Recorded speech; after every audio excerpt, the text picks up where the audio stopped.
እሺ ሌላስ ምን ይላል? ምናልባት ያው አንዱ ነው አይደለ?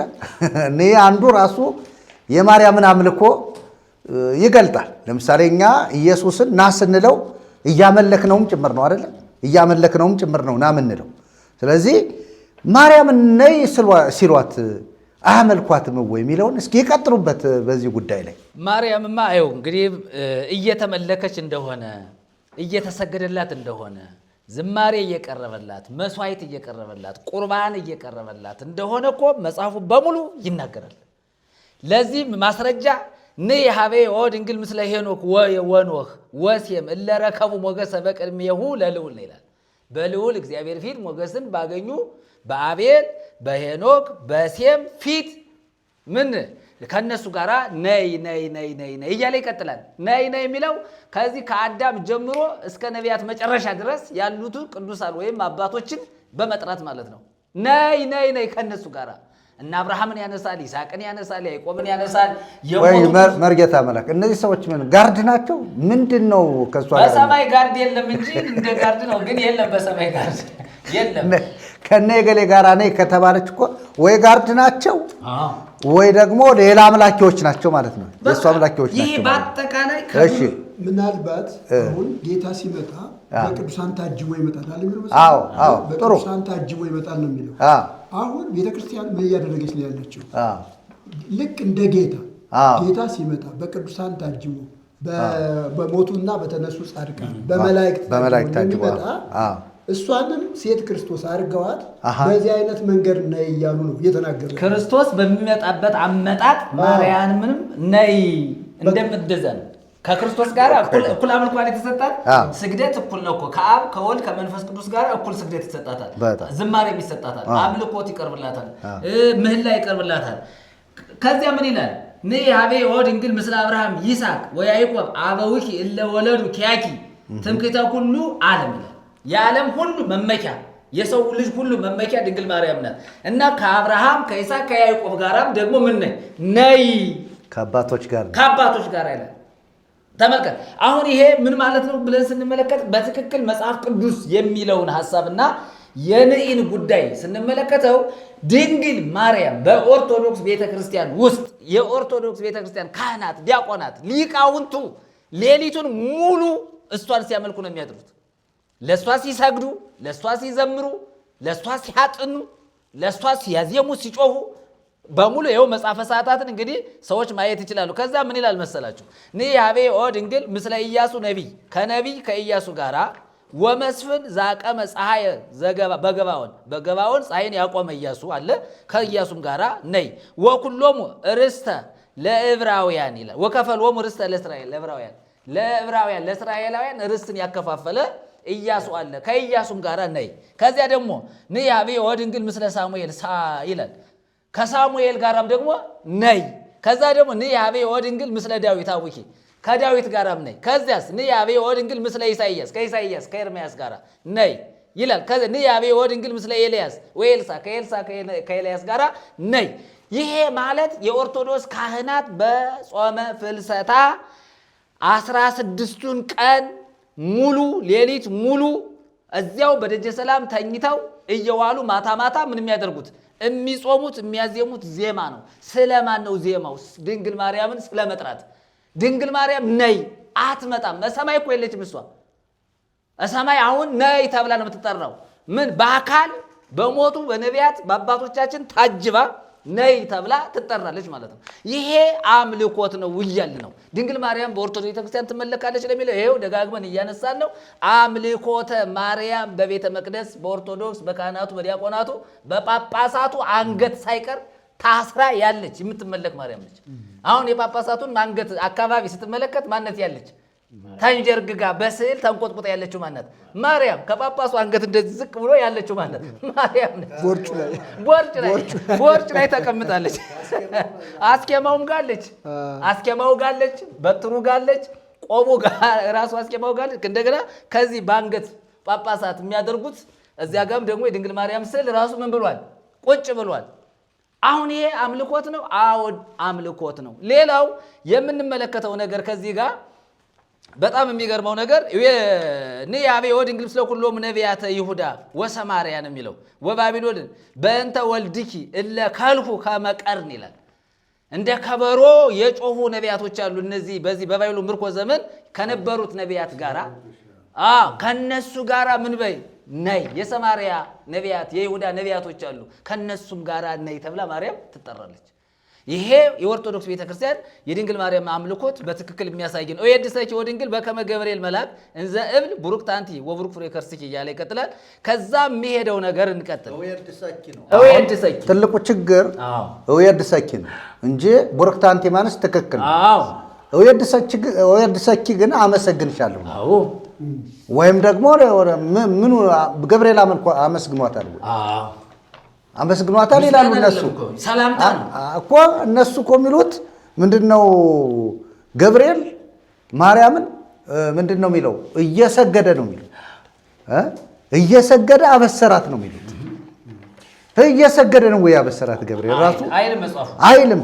መጽሐፍ ቅዱሳችን እውነት ነው ደስ ይበልሽ ብሏታል፣ የተባረክሽ ብሏታል። ግን አመሰግንሻለሁ ግን አላላትም። ስለዚህ እንደ ገብርኤል አመሰግንሻለሁ አይባልም ማለት ነው። ሌላው እዚህ ገነይ ለለኪ ኦ ወለተ ዳዊት ቢረሌ ንጽይት ሙዳየ እፍረት በዘባቲ ተምእዙ ካህናት ገነይነ ለኪ ይላል። ገነየ ተገዛ አስገዛ አመለከ ነው። አው ገነዩ ለእግዚአብሔር ወፀው ስሞ አይደለም ይለው። ገነዩ ለእግዚአብሔር ማለት ለእግዚአብሔር ተገዙ፣ ታቀኙ፣ ዘምሩ፣ እልል በሉ ነው። አምልኩ ነው አይደለ? ገነየ ለማን ወስደው ሰጡት? ለድንግል ማርያም ሰጡት። ክርስቶስና ማርያም በኦርቶዶክስ ቤተክርስቲያን ገነይነ የሚለው ግስ ለሁሉም የተሰጠ ነው። ለማርያምም፣ ለክርስቶስም፣ ለአብም፣ ለወልድም፣ ለመንፈስ ቅዱስም እኩል ነው። ስለዚህ ገነይነ ለኪ ተገዛንልሽ፣ ሰገድልልሽ፣ ተንበረከክንልሽ ይሄው ብለው እጅ በመዘርጋት አየ እንደ ክንፍ አውጥተው የሚበሩ የሚመስል ካህናት አየ ካባ ለብሰው ምናምን መቋሚያ ይዘው እንደ ተገዛንልሽ ገነይነ ለኪ ወለተ ዳዊት ገነት እጹት አዘግተ ትምት ወለቶሙ አንቲ ለነቢያት ገነይነ ለኪ ኦ ወለተ ዳዊት አዳስ ቀመር እያለ ይቀጥላል። ይሄ ብቻ አይደለም። ሰአሊ ለነ ማርያም እምነ ወሙ ለግዚነ ሞገስነ አንቲ አንቺ ሞገሳችን ነሽ፣ ወክብርነ ክብራችን ነሽ። ሰአሊ ለነ ለምኝልን፣ አማልጅን፣ አስታርቂን፣ አስተምህሪ ለነ አማልጅን። ይሄ ግን አይምታታም መርጌታ ነው። ታምታታ ሞገስነ ወክብርነ ካልዋት እሷን ሞገስነ ወክብርነ ቀርነ መድኃኒት ነው ኢየሱስ ክርስቶስ እኮ። እንዴት ነው ይሄ? አይምታታም። የትኛው ነው ሞገስ ነው? አሁን ሁለት ነገር ከተያዘ እኮ ሰዎች መና ቀሩ ማለት ነው። ከዚህም ሳይሆኑ ማለት ነው። አይደለም ሁለት እግር አለኝ ተብሎ ከሁለት ዛፍ አይወጣም ይላሉ። ስለዚህ ማርያምን ሞገሳችን ናት፣ ኢየሱስም ሞገሳችን ነው ካሉ የትኛው ነው ሞገሳቸው? ኦርቶዶክስ ቤተክርስቲያን አሁን እኛ ይህንን ስንናገረው እንደ መጥፎ ሊታይ ይችላል። እንደ ሀገር አፍራሽ፣ እንደ ቤተክርስቲያን አፍራሽ አድርገው ይስላሉ ሰዎች። እኛ ሀገር አፍራሽም አይደለንም፣ ቤተክርስቲያንም አፍራሽ አይደለንም። እኛ ምንም ጽድት ያለ ክርስቲያኖች ነን። አሁን እዚህ ጋር ስንመጣ የተበላሸ ነገር አለ። አሁን ገነይነን ስንመለከተው ከክርስቶስ ጋር እኩል አምልኮ ስግደት የተገባት ማርያም መሆኗን የሚያሳየን ሐሳብ ነው። ሰአሊ ለነ የሚለውንም ስንወስድ ከክርስቶስ ምልጃና እርቅ ጋራም የሚገናኝ ነው። ሞገስነ ክብርነ የሚለውንም ስንወስድ ክብራችን የሆነውን ሞገሳችን የሆነውን ክርስቶስን የሚያሳጣ ነው። አሁን ኦርቶዶክሳውያን ክብር የላቸውም። ለምን? በደንብ አድርገን መናገር ያለብን ማርያም ክብራችን ነች፣ ሞገሳችን ነች ካሉ ክርስቶስ ለኦርቶዶክሳውያን ክብራቸው አይደለም፣ ሞገሳቸውም አይደለም። ተምታቶባቸዋል። ሰዓታቱ ነው። ሰዓታቱ ላይ ሁለቱን የሚናገረው ሰዓታቱ። አዎ ሰዓታቱ። ይህንን እየተናገረ ይሄድና በትክክል ሰአሊ ለነ ማርያም እምነ ወሙ ለንጉሥነ ሞገስነ አንቲ ወተስፋነ የሚል ደግሞ ይጨምራል። ሞገሳችን አንቺ ነሽ ካለ በኋላ ቅድም ክብራችን ሞገሳችን አንቺ ነሽ። ለኦርቶዶክሳውያን ካህናት አክሊላቸው ድንግል ማርያም ነች፣ ክርስቶስ አይደለም። ተስፋቸው ማን ነው? ኢየሱስ አይደለም። ማን ነው? ማርያም ነች። ማርያም አምላክ አይደለችም፣ በሰማይም የለችም። በሰማይ እና በምድር ሙሉ ሁና ማለት ነው። እንደ ክርስቶስ እንደ አብ እንደ መንፈስ ቅዱስ እኩል በሰማይና በምድር የመኖር ስልጣን መብት የላትም። ማርያም ሰው ነች፣ ፍጡር ነች፣ ውሱን ነች። በሁሉ ስፍራ እኮ አትገኝም እኮ፣ በየትም ስፍራ አትገኝም። ድንግል ማርያም አንድ የሆነ ቦታ ላይ በቃ አረፈች። አየ እንደ ሰው ነው ማየት ያለብን እንጂ እንደ አምላክ ማየት የለብንም። ማርያም እንደነ አብርሃም እንደነ ይስሐቅ እንደነ ያዕቆብ እንደ አባቶቻችን እንደ ነቢያት እንደ ነገስታቱ እንደ መሳፍንቱ ነው የምናያት እንጂ ከነሱ የበለጠ ነገር የላትም። ስለዚህ ድንግል ማርያም ሞገስ ናት ካሉ ክብር ናችነት ካሉ ለኦርቶዶክሳውያን ጳጳሳት፣ ለኦርቶዶክሳውያን ካህናት፣ ለኦርቶዶክሳውያን ሊቃውንት፣ ለኦርቶዶክሳውያን ምዕመናት፣ ለኦርቶዶክሳውያን ድሄ አናጉንስጢስ ሁሉ ድንግል ማርያም ክብራቸው ከሆነች ኢየሱስ ክብራቸው አይደለም። የኛ ክብራችን ግን ኢየሱስ ነው፣ ማርያም አይደለችም። እኔ ማርያምን ይኸውልህ የምናያት መንገድ እኛ ራሳችን የምናያት እኛ እና ማርያም በእምነት አንድ ነን። አንዱን ጌታ አመን ዳን፣ እሷም አምና ዳነች፣ እኛ ማምነን ዳን። እዚህ የበለጠ ነገር የለም። ወልደዋለች በስጋ አዎ ወልዳለች። ግን በመዳን ጉዳይ በኔና በማርያም መካከል ልዩነት የለም። በአንተና በማርያም መካከል ምንም አይነት ልዩነት አላደረገም እግዚአብሔር። እሷም አምና ዳነች፣ አንተ ማምነ ዳንክ። አየህ አንተ አምነ ዳንክ፣ ማርያም አምና ዳነች። ስለዚህ በመዳን ጉዳይ፣ በጽድቅ ጉዳይ፣ በዘላለም ሕይወት ጉዳይ እኔ ከማርያም አልበልጥም፣ ማርያም ከኔ አትበልጥም። በቃ እኩል ነን። ምንም የምንሰጣት ነገር ምንድነው ከተባለ አዎ በስጋ ክርስቶስ ወልዳለች። አዎ ምንም ሐቅ ነው፣ ይሄ የሚካድ ነገር አይደለም። ግን በመዳን ጉዳይ ስንመጣ በክርስቶስ ሞት፣ በክርስቶስ ዳግም ምጽአት፣ በክርስቶስ ትንሣኤ፣ በክርስቶስ መከራ መቀበል፣ ክርስቶስ በስጋው በከፈለው በእያንዳንዱ ነገር ለእኔና ለማርያም እኩል ነው የተከፈለልን። ለማርያም የተከፈለው መከራ ለእኔም ተከፍሎልኛል። እኔም መድኃኒቴ ነው የምለው። ከዚህ የበለጠ ግን ማርያምን ሞገሴ ነሽ ልላት አልችልም። ክብሬ ነሽ ልንላት አንችልም። ኃይላችን፣ ተስፋችን፣ መመኪያችን ልንላት አንችልም። የፍጥረት መመኪያ፣ የትውልድ መመኪያ፣ የዓለም መመኪያ ልንላት አንችልም። የዓለም መመኪያ ማን ነው? አንዱ የሞተው ክርስቶስ፣ የሚመጣው ኢየሱስ ብቻ ነው። ዘሰይት መካል አይደል የሚለው በአይምሮ በልቦ ይላል። አየህ ምንድን ነው የሚለው? የሚመካ በእግዚአብሔር ይመካ ይላል አይደል የሚለው መጽሐፉ። የሚመካ ኢሳይያስ ኤርምያስም ተናግሮታል፣ ጳውሎስም ተናግሮታል በኤፌሶን መልእክት። የሚመካ በእግዚአብሔር ይመካ ነው የተባለ እንጂ ትምክህት ማርያም ልትሆን አትችልም። የፍጥረት መመኪያ፣ የቅዱሳን መመኪያ፣ የቅዱሳን አክሊል፣ የቅዱሳን ሞገስ፣ የቅዱሳን ክብር ከሰማያት ወደዚህ ምድር የመጣው የአብ ልጅ ኢየሱስ ክርስቶስ ብቻ ነው። ከዚህ ውጭ ግን ሌላ ክብር አለን ካሉ ክብር የላቸውም። እነዚህ ሰዎች አየህ ክብር የላቸውም። ስለዚህ ይህንን በደንብ አድርገን አስረግጠን እናገራለን። ተስፋ ነው የሚለው ነገር ሌላው ሰአሊ ለነ ማርያም ወእምነ ወእሙ ለአምላክነ ኃይልነ አንቲ ወፀወንነ ይላል። ኃይላችን ነሽ፣ መጠጊያችን ነሽ። አየህ ይሄ ስህተት ነው። ኃይላችን ክርስቶስ ነው። አየህ ኃይል ያለው ማን ነው? እግዚአብሔር ነው። ኃይል ያለው ማን ነው? ክርስቶስ ነው። የማዳን ኃይል የእግዚአብሔር ነው። ማዳን የእግዚአብሔር አይደል የሚለው? ኃይል የእግዚአብሔር ነው አይደል የሚለው? ሌላ እኮ ነገር የለውም። ድንግል ማርያም ኃይል ልትሆን አትችልም። ለቅዱሳን ኃይላቸው የሞተው ሞትን ድል የነሳው አጋንንትን በመስቀል ድል የነሳው የጥልን ግድግዳ ያፈረሰው ይሄ ነው ኃይል ሊሆን የሚችል እንጂ ድንግል ማርያም ኃይላችን ነች፣ መመጻው መጠጊያችን ነች የሚለው የኦርቶዶክሳውያን የካህናቱ ዜማ ጩኸት ውሃ በለው። ውሃ የበላው የቀጠነ ዜማ ነው፣ የከሰረ ዜማ ነው። በድፍረት የምንናገረው ነገር እኔ ስንት ዓመት አሁን ኦርቶዶክስ ቤተክርስቲያን ከተመሰረተች ስንት ዓመቷ ነው?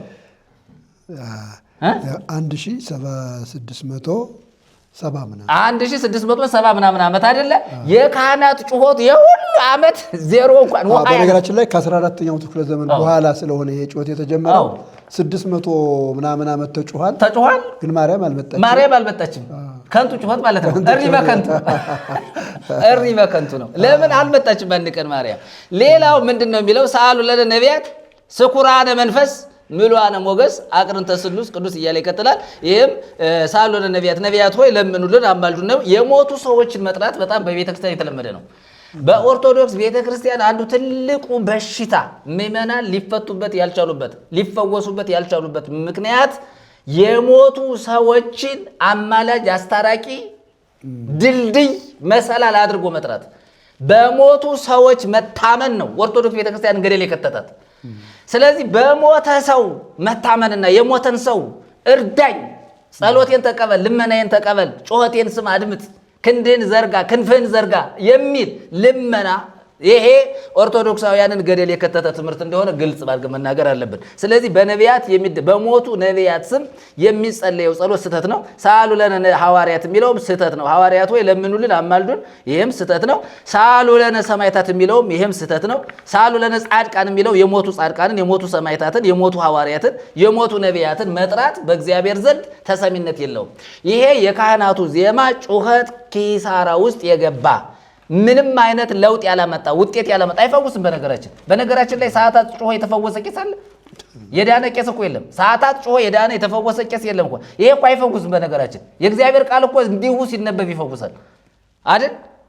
የእግዚአብሔር ቃል እኮ ሲነበብ በራሱ ይፈውሳል። ይሄ በድንግል ማርያም ስም፣ በጻድቃን፣ በሰማዕታት፣ በነቢያት፣ በሐዋርያት፣ በደናግል ስም የሚጮህ ዜማ የሚገርማቸው ነገር ፈውስ አያመጣም። ኃይል የለውም። ቃሉ ራሱ ዜማው ኃይል የለውም። የመፍጠር የማዳን ኃይል የለውም። ዜማው ራሱ ይሄ አሁን ዘሩ ምንም ነገር አይፈጥርም። የእግዚአብሔር ቃል ግን ይፈጥራል። የሞተን ሕያው የሚያደርግ፣ የወደቀን የሚያነሳ፣ የታመመን የሚፈውስ፣ እውርን የሚያበራ፣ ለምጽን የሚያነጻ፣ ሽባን የሚተረትር፣ ጎባጣን የሚያቀና በወንጌላት ውስጥ ስንመለከት የተደረጉ ታምራትን ስንመለከታቸው ከቃሉ የተነሳ ብዙ ታምራትና ድንቅ ሆኗል። በመጽሐፈ ሰዓታት ምንበል፣ በመጽሐፈ ድጓ ምንበል፣ በሌሎቹ መጻሕፍት ያለው ዘር ቃል ራሱ ሊፈውስ አይችልም። ፋውስ አያመጣም። ይህንን ያዜመ ሁሉ አልተፈወሰም። የሚገርማቸው ነገር ሰው የሚድን እግዚአብሔርን ቃል ሰምቶ አይደል? ሰዓታት ሰምቶ እኮ አትድንም። አንድም ቄስ ሰዓታትን አንብቦ ጩሆ ሊፈወስ አይችልም። የሰው መዳን ያለው እግዚአብሔር ቃል ውስጥ ነው። አንድ ነገር እዚህ ጋር ማሰብ ያለብን ይሰሙታሉ። የራሱ ጩኸት አይሰሙም። አንድም እኮ ይሄም እኮ አብሮ መታሰብ አለበት አይደለ? ቄሱ ተሰብስቦ ነይ ማርያም ይላል እንጂ ምን እያለ እንደሆነ እነዚህን አስከትለች ነው የሚለውን እንደዚያ እያለ እንደሆነ እኮ በአብዛኛው ቄስ እኮ ያውቅ እና ይሄም አንድ ችግር ነው ብዬ ያስባለሁ። በቤተክርስቲያኒቱ ውስጥ ማለት አንድ ችግር ነው። የማያውቁትን የማይገባቸውን ምን እያሉ እንደሆነ የማይረዱትን ነው የሚያዜሙት። ስለተማሩት ድምፃቸው ስላማረ እንደገና ደግሞ ያው ሁልጊዜ ስለሚደረግ ነው እንጂ ምን እያሉ ነው፣ ምን እያደረጉ ነው፣ ምን እየሰሩ ነው የሚለውን ግን እንደማይረዱትም መናገር አለብን አይደለ? ቄስ እኔ እንደዚህ አስባለሁ። አዎ አያስተውሉትም፣ ትርጉሙም አይገባቸውም እንጂ አብዛኛው ቄስ ግዕዝ አያውቅም አይደለ? ግዕዝ አያውቅም። ይህንን ይሸመድዳል፣ ያጠናል፣ መጥቶ ቄስ ይሆናል። ከዚያ ይህንን እየጮኸ ይቀጥላል። እና ይሄም ይህንንም አብረው እንዲያውት ነው መርጌታ መላክ የማይሰሙትን ነው የሚጮሁት። ሙታን ነው የተጫነችውን አትበላማየ ይባላል። የተጫኑን አይበላም። እንደዚህ አይነት ነገር የሚያዜሙትን አያውቁትም ማለት ነው። በቃ አሁን ቄሱ ተሰብስቦ መነኩሴው ምኑ ቢጫውንም የለበሰ ነጠላም የለበሰ ጋቢም ደበሎም የለበሰ ቄስ ተሰብስቦ ይጮሃል አይደለ? የሚጮሁት ግን መልእክቱ ምን እንደሆነ አይገባቸውም። ቅድም እንደተባለው አንደኛ ግዕዝ ቋንቋን ወደ አማርኛ ተርጉሞ መልእክቱን ማብራራት አይችሉም። ዜማውን ይጮሁታል እንጂ መልእክቱ ምን ማለት እንደሆነ ስለማይገባቸው ያው ይጮሃሉ፣ መልእክቱ አይገባቸውም። አሁን ጥሩ ጥያቄ፣ ጥሩ ይሄ ቃል ነው። ይሄ መጽሐፈ ሰዓታት የሚባለው መጽሐፍ በራሱ ቃሉን መሸምደድ የሚሆን ማዜም ይሁን በራሱ ምንም አይነት ፈውስ የለው። መረዳት ያለበት አድማጮቻችንን መስማትና በደንብ መረዳት ያለባቸው ነገር መጽሐፍ ቅዱስ ሕያው የሆነው እስትንፋሰ እግዚአብሔር የሆነው የእግዚአብሔር ቃል ግን የትም ቦታ ቢሰበክ የሰውን ልብ የመንካት ሰይፍ ዘክሌ አፉ ውስተ ደዌው አይደል የሚለው? አይ የሰውን ልብ የሰውን ነፍስ ነፍሱን መንፈሱን ስጋውን አጥንቱን ጅማቱ ቅልጥሙ ሳይቀር የሚነካ የእግዚአብሔር ቃል ነው። አልፎ ከሰው ዕውቀት ዳርቻ ከሰው ዕውቀት አድማስ ባሻገር የሰውን ሁለንተና የሚነካ የሚዳስስ የእግዚአብሔር ቃል ነው። ይሄ በተነበበበት ቁጥር ቤተክርስቲያኒቱ እኮ ያልተፈወሰችው ሁሉ ጊዜ ስንክሳር ስለምታነብ ነው። ቤተክርስቲያን ያልተፈወሰችው ሁሉ ጊዜ የያሬድን ዜማ የተበላሸ ዜማ ስለምትጮህ ነው። ቤተክርስቲያን ያልተፈወሰችው የእግዚአብሔር ቃል ሁሉ ጊዜ ስለማይሰበክ ስለማይነበብ ትውልዱ አያነብም። የእግዚአብሔርን ቃል ያነበበ ሰው እኮ የሚገርም ነገር ይፈወሳል። ምክንያቱም ቃሉ ኃይል አለው። ለምሳሌ ጌታችን ኢየሱስ ክርስቶስ ሲያስተምር በነበረበት ጊዜ እኮ ካፉ የሚወጣውን ቃል ሰምተው ወሳይሳ አፉ አይደል የሚለው ካፉ የሚወጣውን ቃል ሰምተው እኮ ሰዎች ተደንቀዋል፣ ተገርመዋል እኮ በጊዜው የነበሩት ፈሪሳውያን እኮ ተደንቀዋል። ቃሉ አልፎ ነክቷቸዋል። ጥርሳቸው እስኪንገጫገጭ ድረስ እኮ እስጢፋኖስ ሲወገር እኮ እስጢፋኖስ እየተናገረ የነበረበትን መንፈስ እኮ መቋም አልቻሉ። ቃሉ በተሰበከበት ሜዳ ላይ ክርስቶስ አለ፣ ራሱ አለ። ቃሉ ሲሰበክ ከቃሉ በስተጀርባ የእግዚአብሔር ኃይል ይለቀቃል። ያንን ኃይል ኦርቶዶክስ አታለች። የቃሉን ኃይል አጣለች፣ የቃሉን ክብር አጣለች፣ የቃሉን ሞገስ አጣለች። በቃሉ ያለውን ፈውስ፣ መዳን፣ ጽድቅ፣ የዘላለም ሕይወት አጣለች ቤተክርስቲያኗ። የቤተ ክርስቲያኒቱ ሊቃነ ጳጳሳት ሊቃውንት አራት አይና የሚባሉት ሲኖዶሱ ብንል፣ ጉባኤ ሊቃውንቱ ብንል፣ ይሄ የሰንበት ተማሪው ብትል፣ ይሄ ማኅበረ ቅዱሳን ብትል፣ ካህናቱ፣ ዲያቆናቱ ከላይ እስከታች ያለው ኃይል አልባ አገልጋይ እኮ ነው። ኃይል የለውም። ለምን? መጽሐፍ ቅዱስን አንበው በእግዚአብሔር ቃል የተመሰረተ አገልግሎት ስለሌላቸው። ይህንን በደንብ አድርገን ነው የምንናገረው። ኃይል የሌላት ቤተክርስቲያን፣ ኃይሏን የተቀማች በገል በድርሳን በከንቱ ዜማ የተቀማች ቤተክርስቲያን እንደሆነች ግልጽ ነው። ስለዚህ መጽሐፉ ምን ይላል መሰላችሁ? ሌላ ላይ ልምጣላችሁ። እንዲያው ሰዎቹን ከሰዎቹ አልፋ ሰአሊ ለነ ሰንበተ ክርስቲያን ይላል። የክርስቲያን ሰንበት ሆይ ምን በይልን? ለምኝልን። መቼ? ቅዳሜ ወይም እሑድ። አንቺ ምን በይልን? ለምን? አፋላት አፋላት ዕለተ ቀዳሚት ሰንበት አፋላት። ጌታ ሆይ በስሜ የሚጸሉትን ቀኔን የሚያከብሩትን እባክህ ማርልኝ ትላለች። ወእስከ ለዓለም ሰፋኒት ሰአሊ ለነ አስተምህሪ ለነ ነው የሚለው። እስከ ለዓለም ድረስ ምንድነሽ? ገዥ ነሽ። እንደገና ለሰው ልጅ ምንድነሽ? መድኃኒት ነሽ። እንደገና ደግሞ የክርስቲያን ሰንበት ሆይ ለምኝልን፣ አማልጅን፣ አስታርቂን አይነት ነው ወዘተ እንዳለ በቃ ተከትለዋለህ። ስለዚህ ሰንበተ ክርስቲያን በኦርቶዶክስ ቤተክርስቲያን ሰንበት ሰው አይደለም። ሰው ብቻ አይደለም አዳኝ፣ ሰው ብቻ አይደለም ፈዋሽ፣ ሰው ብቻ አይደለም መንግስተ ሰማያት መግቢያ። ሰንበት ራሷ ቀን ራሱ ምንድነው? በኦርቶዶክስ ቤተክርስቲያን አዳኝ ነው፣ መድኃኒት ነው፣ ገዥ ነው። ቀን እኮ ሊገዛ አይችልም። ቀን የእግዚአብሔር እኮ ነው። በቀኑ ላይ ሰልጥኖ ያለው እግዚአብሔር አይደለም እኮ። ሌላ ትርጉምም እንዳይሰጡት ይላል መሰለህ። ሰአሊ ለነ ሰንበተ ክርስቲያን ቅድስት ዕለተ እሑድ ይላል። ዕለተ እሑድ ይላል። መንግስተ አብ ወመንግስተ ወልድ እንተ ባቲ ይመጽእ በገሃድ ክርስቶስ የሚመጣ ዕለተ እሑድ ቀኑ ራሱ ለይቶ አስቀምጠውት በቃ። ስለዚህ ይሄ አይሰድም። ወለላሉ እነዚህ ሰዎች እንዲያው አሁን እንዲያው እኮ ይገርማል። እኛ እኮ ይሄን እኮ ስንሰማው እንደው ሲያደነዝዙን እኮ ነው የኖሩ በእውነቱ። ሌላው አሁን እዚህ ላይ ይሄ መጽሐፈ ሰዓታት ላይ የምናያቸው ነገሮች ቅድስት ማርያም ቤዛዊተ ኩሉ ዓለም ራሱ የዓለም ሁሉ ቤዛ መድኃኒት መሆኗን የሚናገረው ክፍል ዘይሰገደ ለንግሥኪ ውሳጤ ልቡ ለዓለም ዓለም ያስቆቁ በከርሰ ገሃነም ታጊቶ ይላል። አሁን ለምን ዘይሰገደ ለንግሥኪ ለንግስናሽ ያልሰገደ በልቡ ውስጥ ለዓለም ዓለም ማለት ነው ያስቆቁ ያለቅሳል። በከርሰ ገሃነም ታጊቶ በገሃነም ከርስ ወይም በገሃነም ጉድጓድ እንበለው ታግቶ ማለት ነው። ታግቶ ለዘላለም ምን ያደርጋል? ያለቅሳል። ለምን? ለንግስሽ ያልከበረ ያልሰገደ ይላል አይደል? ያስቆቁ ያልቅስ። እርግማን ነው። እርግማን ማለት ነው።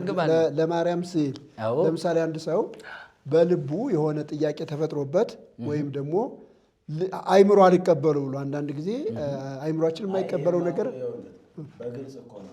እሑድም ይሁን መቅደሙ ላይ ለስዕሉ ያልሰገደ ከቆመበት ቦታ ይጥፋ ነው። የሰማይ መላእክት አሜን ይሁን ይደረግ ይበሉ። የሰማይ መላእክትን አስተባብሮ የሚረግም ታምረ ማርያም አለ አይደል? በግልጽ ልክ ነው። ሰዓታቱም ውስጥ አለ ነው። ሰዓታቱም ውስጥ የተቀመጠ ነገር። ልክ ነው። ስለዚህ ምንድነው? በገሃነም ውስጥ ታግቶ ያልቅስ ነው ዘመኑን በሙሉ። እርግማን ነው። በነገራችን ላይ ይሄ አሁን ሰው ጸሎት ነው የሚመስለው። በነገራችን ላይ ጌታ ኢየሱስ ክርስቶስ ምንድን ነው ያለው? ስለሚያሳድዷችሁ ጸልዩ፣ የሚረግሟችሁን መርቁ ነው ያለው አይደለ? አንቲ የወንጌል ተቃዋሚ እንደሆነ የእግዚአብሔር ቃል ተቃዋሚ እንደሆነ የሰዓታት የምናየው ወይም ካህናቱ የሚያደርጉት ድርጊት የምናየው አንዱ ይሄ ነው። ምክንያቱም ቁጭ ብለው እዚያ የሚቃወማቸውን ሲረግሙ የሚቃወማቸውን በቃ ከሲኦል እንዳይወጣ ሲረግሙ ነው እንጂ እባክህ እግዚአብሔር ጸሎታችን ሰምተህ ከሲኦል አድነው ብሎ እንኳን አይጸልዩም። ስለዚህ ጸሎቱ ራሱ አይጠቅምም። ከንቱ ጩኸት ነው። ከንቱ ጩኸት ነው። በቃ ጋር ዘይበቁ ጋር ማለት ይሄ ነው። ጩኸት የማይጠቅም ጩኸት ማለት ይሄ ነው ማለት ይላል። ቆይ ልንመጣ እኮ ነው። ከዚያ ይሄ ምን ብሎ ይናገር? ዘይሰገደ ለንግሥኪ የሚለው በገሃነም ለዘላለም ታግቶ ያልቅስ፣ ይጩህ፣ እሪው ይበል፣ ግን የሚሰማ የለም። ሰው ወደ ገሃነም ከሄደ በኋላ ወደ ማን ይጮሃል? ወደ ማን የሚጮህ? ሰው ከሞተ በኋላ ወደ ገሃነም ወደ ሲኦል ከወረደ በኋላ ወደ ማን ነው የሚጮኸው? ማን? ዝግ እኮ ነው የዚያን ጊዜ።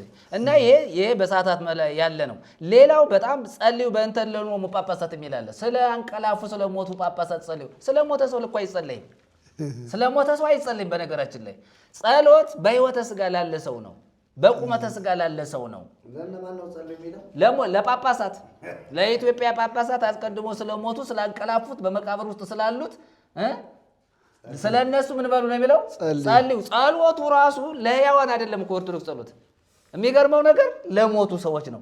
አንዳንድ ጊዜ ቄሴ ይረዱኛል። እንትን ኪዳን ይደረሳል ጧት ቤተክርስቲያን አይደለም ከ10 ዓመት በላይ 10 ምናምን ክርስትና ስም ዝርዝር ተቀምጦ ስለ እነሱ ሰዎች ምን ይደረጋል? ልመና ይቀርባል፣ ጸሎት ይቀርባል፣ ማራቸው ይቀርባላቸው ተብሎ ማለት ነው። የንስሐ አባትየው ምን ያደርጋል? የክርስትና ልጆች አስቀድመው የሞቱትን ሰብስቦ ስማቸውን እየጠራ ማለት ነው። ሙታን በቤተ መቅደስ ይጠራሉ። ይሄ ደግሞ ካጋንንት ነው፣ ከጥልቅ ነው። አየህ፣ አሁን የሞቱ ሰዎችን መሰብሰብ እንደገና ደግሞ ስለሞቱ ሰዎች መጽሐፍ ቅዱስ አያዝም እኮ።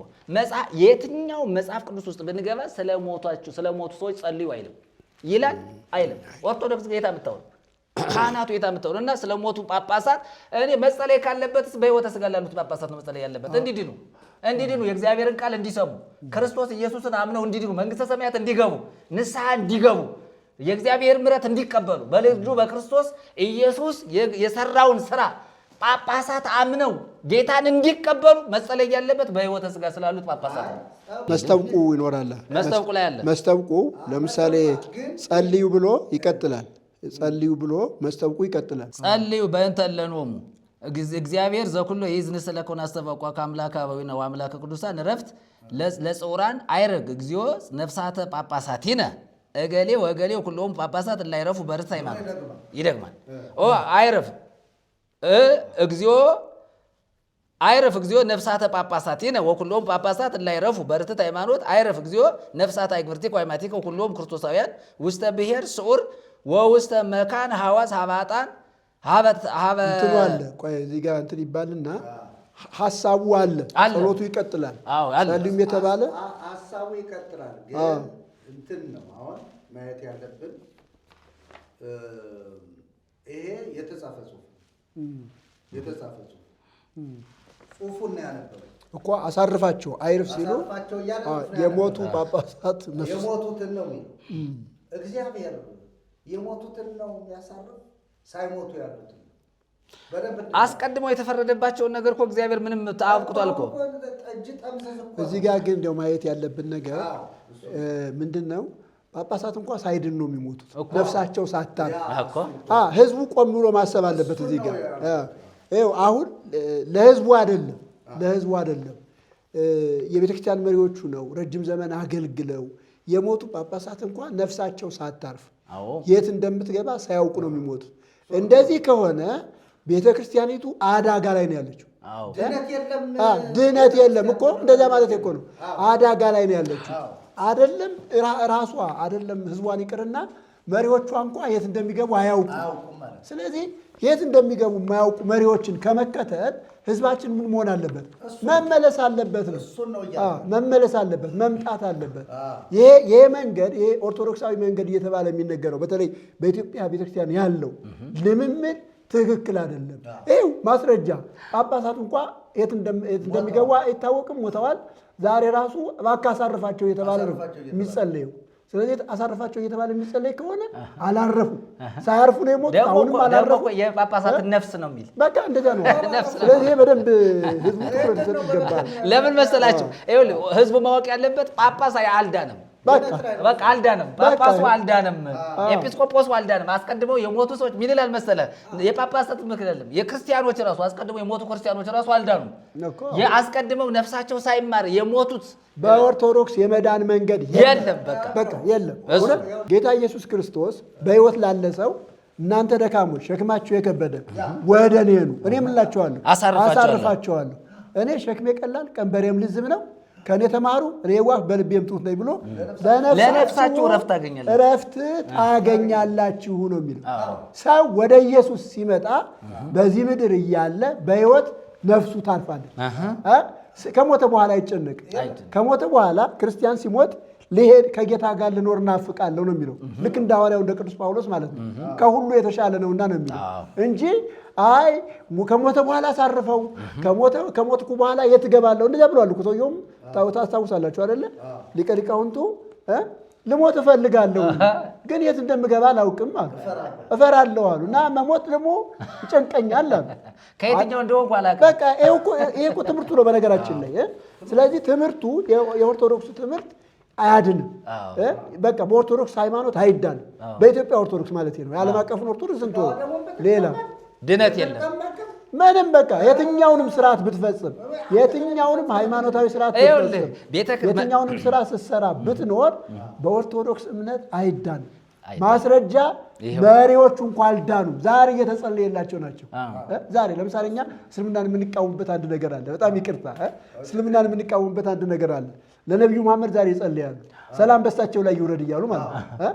ሰላም በሳቸው ላይ ይውረድ እያሉ ይጸልያሉ። የምንቃወምበት መንገድ ሰላም ካልወረደበት እንዴት ነው እናንተ እሱን ተከትላችሁ የት ልትገቡ ነው ብለን ሞግታለን። እስልምናንም ሰላም ነው ለምን ትላላችሁ ብለን እንቃወማለን። እዚሁ እኛ ቤት መጣ። እኛ ቤት ደግሞ የሃይማኖት መሪዎቹ ነው ተሹመው ሲያገለግሉ ኑረው ሲሞቱ ሳያርፉ ነው የሞቱ እና ዛሬ ከሞቱ በኋላ አሳርፋቸው እየተባለ ብዙ ነገር ይቸዋል። በነገራችን ላይ ፍታት ይፈታላቸዋል። ደራርስ ሁሉ ይውላል። ከሞቱ በኋላ ፓትርያርኩ ሲሞቱ፣ ጳጳሳቱ ሲሞቱ እንደዚህ ነው የሚሆነው። ስለዚህ እነሱ የት እንደሚገቡ አያውቁም። በቃ የገቡት ሲኦል ነው። ከሞቱ በኋላ አላረፉም።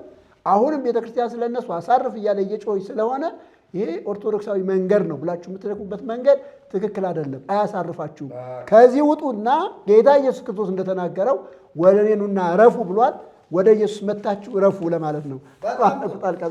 ይሄ እንትኑ ይቀጥላል። ይሄ የመጽሐፈ ሰዓታት ጉዳይ አሁን እኛ እየተናገርን ያለ ነው። አሁን የሆነ ዋናውን ፖይንት ስናስቀምጠው ኦርቶዶክስ ቤተ ክርስቲያን ውስጥ ለመዳን የሚያበቃ ትምህርት የለም ነው። መንገድም የለም፣ ትምህርትም የለም። ዜማ መንግስት ስሜት አያስገባም። እንደተናገሩት እንግዲህ ጳጳሱ ምንድን ነው ያሉት? መቋሚያ ወዝውዘ መንግስተ ሰማያት አትገባም ተብሏል እኮ። አይሰማም እንጂ እውነታቸው። መንግስተ ሰማያት በመቋሚያም አይገባም፣ በጸናጽል አይገባም፣ በዜማ አይገባም፣ በቅዳሴ አይገባም፣ በጵጵስና አይገባም፣ በኤጲስቆጶስነት አይገባም፣ በፓትርያርክነትም አይገባም። መንግስተ ሰማያት በጣም ይቅርታ አንድ ሀሳብ ደግሞ መጣብኝ።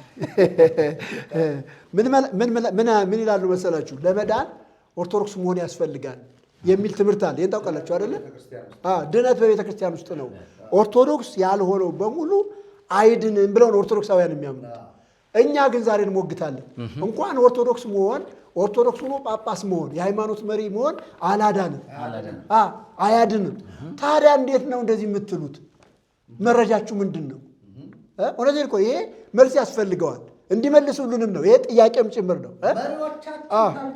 መሪዎቻችሁ ካልዳኑ፣ እረፍት ካላገኙ፣ ዛሬም እንዲያርፉ የሚጸለይ ከሆነ ኦርቶዶክስ መሆን ያድናል ብላችሁ ህዝብን የምታታልሉ ለምንድን ነው?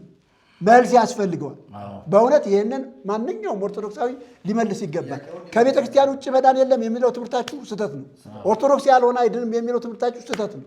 በቃ በእርግጥ የእግዚአብሔር ቃል አይደግፋችሁም፣ ግን የእናንተ ትምህርት ራሱ እርስ በርሱ ምን የሚል ነው? የሚጋጭ ነው።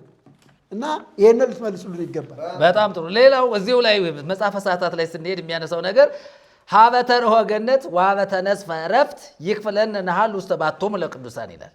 ይሄ ምን ማለት ነው? ሀበተ ርኅወ ገነት ወሀበተ ነስፈ ዕረፍት ይክፍለን ነሐሉ ውስተ ባቶሙ ለቅዱሳን። አሁን ይሄ ስለ ማርያም ነው የሚናገረው።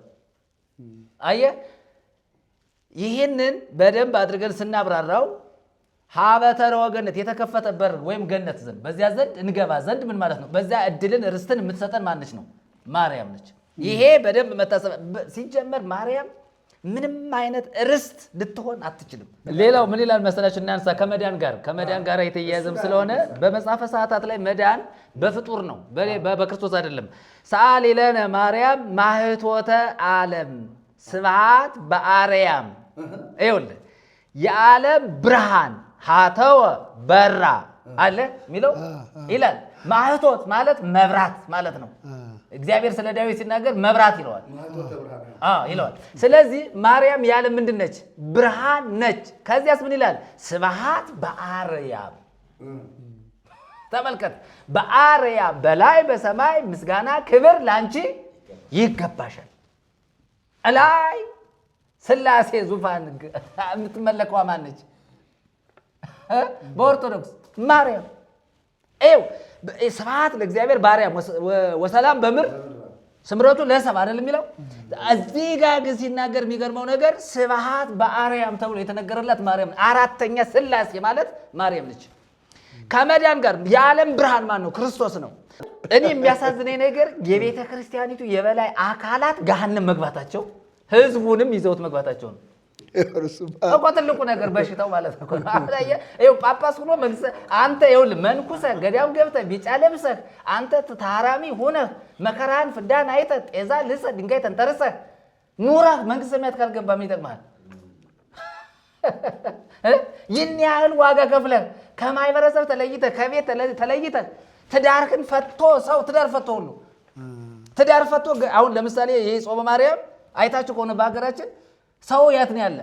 ጫካ ውስጥ እኮ ነው ያለ፣ ዱር ውስጥ እኮ ነው ያለ፣ ሩቅ በት ገዳም ውስጥ ገብቶ። አሁን ሰሞኑን እኮ የሞቱ ሰዎች ወደ 40 ምናምን ሰው ሞቷል። ታስታውሳላችሁ አይደል? ሰምታችኋል። በጣም ነው ያዘንኩት እኔ በነገራችን ላይ። ምን ለማድረግ ነው ታውቃለህ? አስቀድሞ ሄዶ ቦታ ለመያዝ አስቀድሞ እኮ ነው ያሁኑ ሰው የሞተው። በጣም ያሳዝናል በእውነት ቤተክርስቲያን ይሄ እንኳን ሊሰማት ይገባል። ህዝቡን ማሳረፍ አለብኝ እኮ ማለት አለብህ። እውነቴን እኮ ነው። ይሄ እኮ ቀላል አይደለም። በቃ በዚህ የሆነ ነገር አገኛለሁ ብሎ እኮ ነው ሄደው። ግን ይሄ ሁሉ ሰው ይኸው እንደወጣ ቀረ፣ ተደርምሶ ሞተ። በቃ ኧረ እባካችሁ እንደው የኢትዮጵያ ቤተክርስቲያን እንደው እባክሽ ቆም ብለሽ አስቢ። በእውነት አባቶች እኮ ማሰብ አለባቸው። የዚህ ህዝብ መንከራተትና ግራ መጋባት እኮ ሊሰማቸው ይገባል። ይሄ እኮ ቀላል ነገር አይደለም። እውነቴን ነው የምነግራቸው። የአንድ ሰው መሞት ያሳዝናል። አንድ ሰው ሲሞት ያሳዝናል፣ በስጋ ማለት ነው። ግን እነዚህ ሰዎች በነፍስም በስጋም ነው የሞቱት እኮ አይደለም።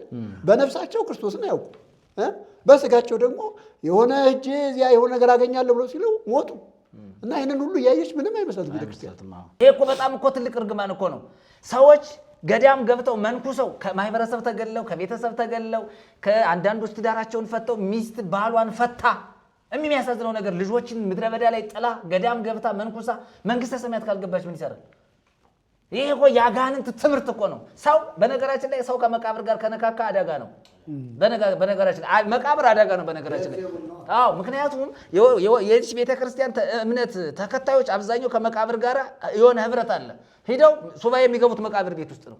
አየህ፣ ጤናማ አይሆኑም። የሚገርም ነገር ጤናማ አይሆኑም። በቃ አብዛኞቹ አይምሯቸውን የሚያጡ ሰብናቸውን የሚጥሉ በጣም በተጎሳቆለ ነገር የሚወድቁ በብዙ በሽታ ደዌ ላይ የሚወድቁ ሰዎች አሉ። ይሄ ከመቃብር ጋር የተያያዘ ከገደላገድ ከዱር ጋር የተያያዘ ነገር ጤናማ አይደለም። መዳንን በዚህ ስርዓት ማግኘት አይቻልም። ሌላው ከመዳን ጋር የተያያዘ ሳሊ ለነ ማርያም ምዕዳው እምሰርም ዘጽድቅ ተንከተም ነው የሚላት። የጽድቅ መሸጋገሪያ ድልድይ ከረግረግ ከጭቃ ከሲኦል ከገሃነም መሸጋገሪያ ማርያም ሆይ ለምኝልን ይላል። የጽድቅ ድልድዩ ኢየሱስ ነው፣ ማርያም አይደለችም። ይኸው መጽሐፈ ሰዓታት ላይ ሳሊ ለነ ማርያም ምዕዳው አደወ ተሻገረ አይደል የሚለው። ምዕዳው መሸጋገሪያ ድልድይ እምሰርም ከኃጢአት ጉድጓድ ከሞት ከሲኦል ከገሃነም መሸጋገሪያ የጽድቅ ድልድይ አንቺ ነሽ። ይቺ ማርያም ልትሆን አትችልም። በጣም ሌላው ነገር ልንገራችሁ። ማርያም ስባ ለዕለቴ እሴባሐኪ እስመ ተነድፈ ልቤ በፍቅርኪ ይላል። በፍቅርሽ ልቤ ተጠምዷልና ተነድፏልና 7 ቀን ሙሉ በየቀኑ አመሰግንሻለሁ ይላል። ይሄ ከመዝሙረ ዳዊት ላይ የተወሰደ ነው። በነገራችን ላይ መዝሙረ ዳዊት ላይ አሌፋቱ ላይ ነው። አሌፋቱ ላይ 164 ቁጥር ላይ ስለ ጽድቅ ፍርድ 7 ጊዜ በቀን አመሰግንሃለሁ የሚለውን ቃል ነው የወሰዱት። ዳዊት የተናገረውና ስለ ማርያም የተነገረው በጣም ልዩነት አለው። እዛ ጋር ዳዊት ሲናገር የሚናገረው ሐሳብ ይሄ ግልጽ በሆነ ሐሳብ ሲናገር አመፃን ጠላሁ ተጸየፍኩም ሕግህን ግን ወደድኩ ይላል። ምንህን? ሕግህን ወደድኩ ይልና ሲቀጥል ይላል ስለ ጽድቅህ ፍርድ 7 ጊዜ በቀን አመሰግናለሁ። ስለምን? ስለ ጽድቅህ ፍርድ። ሕግን ለሚወዱ ብዙ ሰላም ነው። የእግዚአብሔርን ሕግ የሚወድ ሰው ብዙ ሰላም አለው፣ እንቅፋትም የለባቸውም። አቤቱ ማዳንህን ተስፋ አደረግኩ ይላል። ዳዊት የታመነው በአምላኩ በእግዚአብሔር ነው። የእግዚአብሔርን ማዳን ተስፋ አደረገ ዳዊት። እንደ ዳዊት እንደ አብርሃም፣ እንደ ይስሐቅ፣ እንደ ያዕቆብ፣ እንደ 12ቱ ነገደ እስራኤል፣ እንደ አባቶቻችን ነቢያት፣ እንደ ነገስታቱ፣ እንደ መሳፍንቱ ሰው መታመን ያለበት የእስራኤልን ቅዱሱን እግዚአብሔር ነው። ከእግዚአብሔር ላይ ልብን ማንሳት፣ አእምሮን ማንሳት አደጋ ነው፣ ዋጋ ያስከፍላል። እና ተስፋ አደረግኩ ትእዛዛትህንም ጠበቅኩ፣ ነፍሴ ምስክርህን ጠበቀች ይላል። ምን ነው የሚለው? ነፍሴ ይላል ዳዊት ምስክርህን ጠበቀች፣ እጅግም ወደደችው። መንገዶቼ ሁሉ በፊትህ ናቸውና ትእዛዝህና ምስክርህን ጠበቁ እያለ ዳዊት የተናገረውን ነገር ለድንግል ማርያም አምጥተው ሰጡ። ምን ማለት ነው? ስባ ለዕለቴ ሰባ ሰባት አደረገ ማለት በየቀኑ 7 ጊዜ ምን አደርጋለሁ? አመሰግንሃለሁ። ማንን? እግዚአብሔር ነው ያለ ዳዊት። እዚህ ጋር ግን ማርያምን በየቀኑ 7 ጊዜ አመሰግንሻለሁ፣ ምክንያቱም ልቤ በፍቅርሽ ተጠምዷልና ተነድፏልና። ሰው መነደፍ ያለበት በማርያም ፍቅር ነው እንዴ? ከሴት ጋር ምን ያስተሳስራል? እንዲህ አይነት ፍቅር አደገኛ እኮ ሴትን ልቤ ወደደሽ፣ ልቤ በአንቺ ተነደፈ፣ ፍቅር ያዘኝ ማለት እኮ አደገኛ ነው። ሰው መንፈሳዊ ሰው ሆኖ እንደዚህ ያመነዝራል እንዴ? ይሄ እኮ አመንዝራ ነው። አመንዝራነቱ ዝሙት ነው ይሄ በራሱ። ማርያምን ወድጄሻለሁ አፈቅርሻለሁ ማለት እኮ ዝሙት እኮ ነው፣ ኃጢአት እኮ ነው። ልክ መኖር አለበት። ስንወዳት የምንወድበት ልክ መኖር አለበት፣ መጽሐፍ ቅዱሳዊ በሆነው መንገድ ማለት ነው። እዚህ ውጭ የሆነው ነገር በሙሉ በጣም አደገኛ ነው ማለት ነው። ሌላው ስለ ድንግል ማርያም የምናነሳው ነገር እንበለ ሰላም ለኪ ማርያም ለኖህ ሐመሩ ነው የሚለው። የኖህ ሐመር መርከብ አንቺ ነሽ የሚለው ይሄ በመጽሐፈ ሰዓታት ላይ ራሱ የተቀመጠ ሀሳብ ነው። ለመቃብርኪ ላይ ለጌቴ ሴማኒ በሰጊድ ሰላም ይላል። ለመቃብርሽ ሰላምታ ይገባል ይላል። ለመቃብሩ ሁሉ ሰላምታ ይደረግለታል። እሰግድ ለኪ ከመ ኃጢአቴ ታስተስሪ ይላል። ኃጢአቴ ታስተሰርይ ዘንድ ለአንቺ እሰግድልሻለሁ ይላል። ይህም አምልኮት ነው። ማርያም ስእልኪ ስእለ አድኅኖ ይላል። የማርያም ስዕል የማዳን ስዕል ነው ብሎ ይናገራል። ይህም ስህተት ነው። ይሄ ከመጽሐፍ ቅዱስ ጋር ስንመለከተው በጣም ነው። ማርያም ተፈሲ ማርያም ለአዳም ተስፋው ተፋሲካው ይላል። የአዳም ፋሲካው አንቺ ነሽ ብሎ ይናገራል። ናኩተኪ ማርያም ወንሰብሐኪ ይላል። ፈጽመን እናመሰግንሻለን እንባርካልሽ ይላል። አምልኮት ነው። ጽብይ ማርያም እለ ይጸብዑኒ የሚጣሉኝን ተጣይልኝ ማርያም ማለት ይሄ አስማት ነው። እንግዲህ እንደሚታወቀው አስማት በቤተ ክርስቲያኒቱ መቅትል የሚባል ብዙ ነገር አለ። እንግዲህ ወደዚያ ላንገባ እንችላለን። ግን ማርያምን ምን አድርገው ነው የተጠቀሙባት? ጠላቶችን ተበቀይልኝ ነው። በቃ ማርያም ጠላትን ትበቀላለች እንዴ? ማርያም እኮ የምህረት ልብ ያላት ነች፣ የርኅራኄ ልብ ያላት ነች። ለምን? በክርስቶስ ኢየሱስ አምና የዳነች ነች። እና ማርያምን በዚህ መንገድ መሳሉ በጣም ትክክል አይደለም። እና ማርያም ጠላትን የምታጠፋ የምታወድም ተበቃይ አድርጎ መሳል ማርያም ትክክል አይደለም። እኔ ማርያም ስለ ወልድኪ ይላል ከልጅ አትመጣም። አሁን አልመጣችም። እስከ ዛሬ አይተናችኋል። አልመጣችም። ጌታ ሲመጣ ያኔ አብራት መጣ። እሱ የተጻፈላት ነው። እስከ ዛሬ ካህናቱ ጩኸው ማርያም ስትመጣ ላየ ነው። አይታችኋል። ቄስ የሰዓታት ጩኸው መጣለች ማርያም። ይህን ያህል ዘመን ቤተ እግዚአ ቅኔ ማኅሌቱ ሲጮሁ እንቅልፋተው ካቆሙ እግሮትን ሳያጥፉ ካጠፉ ሳይዘረጉ ያን ያህል ሲያዜሙ ኑረው አንድ ቀን ማርያም አለሁልህ አለች? የለች። አልመጣችም አይደል? የሚታይ ጣራው ብቻ ነው። ማርያም የለችም። ሲጀመር እንደዚህ አይነት ቤተ መቅደስ ሲጀመር አትመጣም እሷ። ሴስይኒ ማርያም ይላል። አሁን ለምሳሌ በየዕለቱ የሚመግብ ማን ነው? የእግዚአብሔርን መግቦት ለማርያም መስጠት በራሱ በጣም አደገኛ ነው። እሰግድ ቅድመ ማርያም ለዝክረ ስምኪ ይላል። ለስምሽ መታሰቢያ እሰግዳለሁ ይላል። ወካዕበ ናስተበቋ ለእግዝእተ ኩልነ ማርያም ይላል። ይሄ ነው ትልቁ ነገር። እንማልዳታለን የሚለው በጣም ለሁላችን እመቤት ለማርያም ምን እላታለን? እንማልዳታለን ይላል። ለወንድ ጌታ ሲባል ለሴት እመቤት ይባላል። እመቤት ይባላል። ጌታዬ ማለት እና ይሄ ወካዕበ ናስተበቋ ለእግዝእተ ኩልነ ማርያም የሚለው ይሄ ገጽ 162 ላይ ሰዓታቱ ላይ ስንሄድ የምናገኘው ነው። ይሄም አምልኮ ነው። ሌላው ኑ ንስግድ ወንግር ላቲ ለማርያም ድንግል ይላል። ለማድንግል ማርያም ኑ እንስገድላት ይላል። ይሄም ባዕድ አምልኮ ነው። ይሄ ጠቅልል ሐሳቡን ኋላና መጻራኪ እንረግም ይላል። ጠላትሽን እንረግማለን ይላል። አንቲ ውእቱ ለዓለም ብርሃኑ ይላል። የዓለም ብርሃኑ አንቺ ነሽ ይላል። ኢትስክሪብን ኃጢአተነ ኃጢአታችንን አታስቢብን አታሰላስይብን። ማርያም ኃጢአትን የምትተው የምታስተሰርይ ተደርጎ ተወስዷል። ከዚያ ሌላው እንግዲህ ወደ ማርያም ሐሳብ ስንመጣ በጣም ብዙ ነገሮችን መልክዓ ስዕሉ ላይ ስንገባ ብዙ ነገሮችን ማንሳት እንችላለን። ስለዚህ ሌሎቻችሁ ደግሞ ሐሳብ ጨምሩበትና ጊዜ ካለን እንቀጥላለን።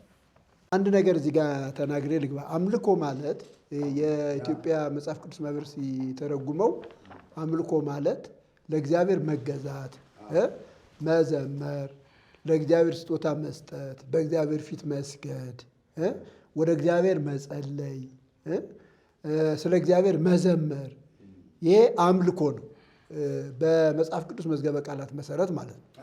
ስለዚህ ለእግዚአብሔር ለማርያም ለእግዚአብሔር የተደረገ ለማርያም ያልተደረገ ምንም ነገር የለም። ምንም ነገር የለም። ሁሉ ነገር ለእግዚአብሔር የሚደረገው ሁሉ ነገር ተደርጓል።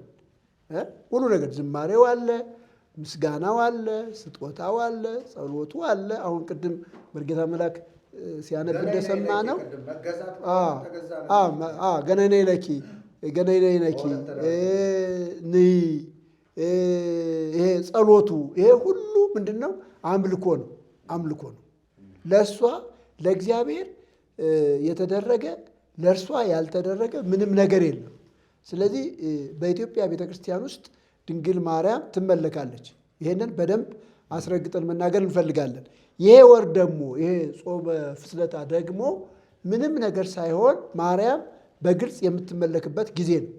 በግልጽ የምትመለክበት ብቻዋን የምትመለክበት። እግዚአብሔር ለስም ሊጠራ ይችላል።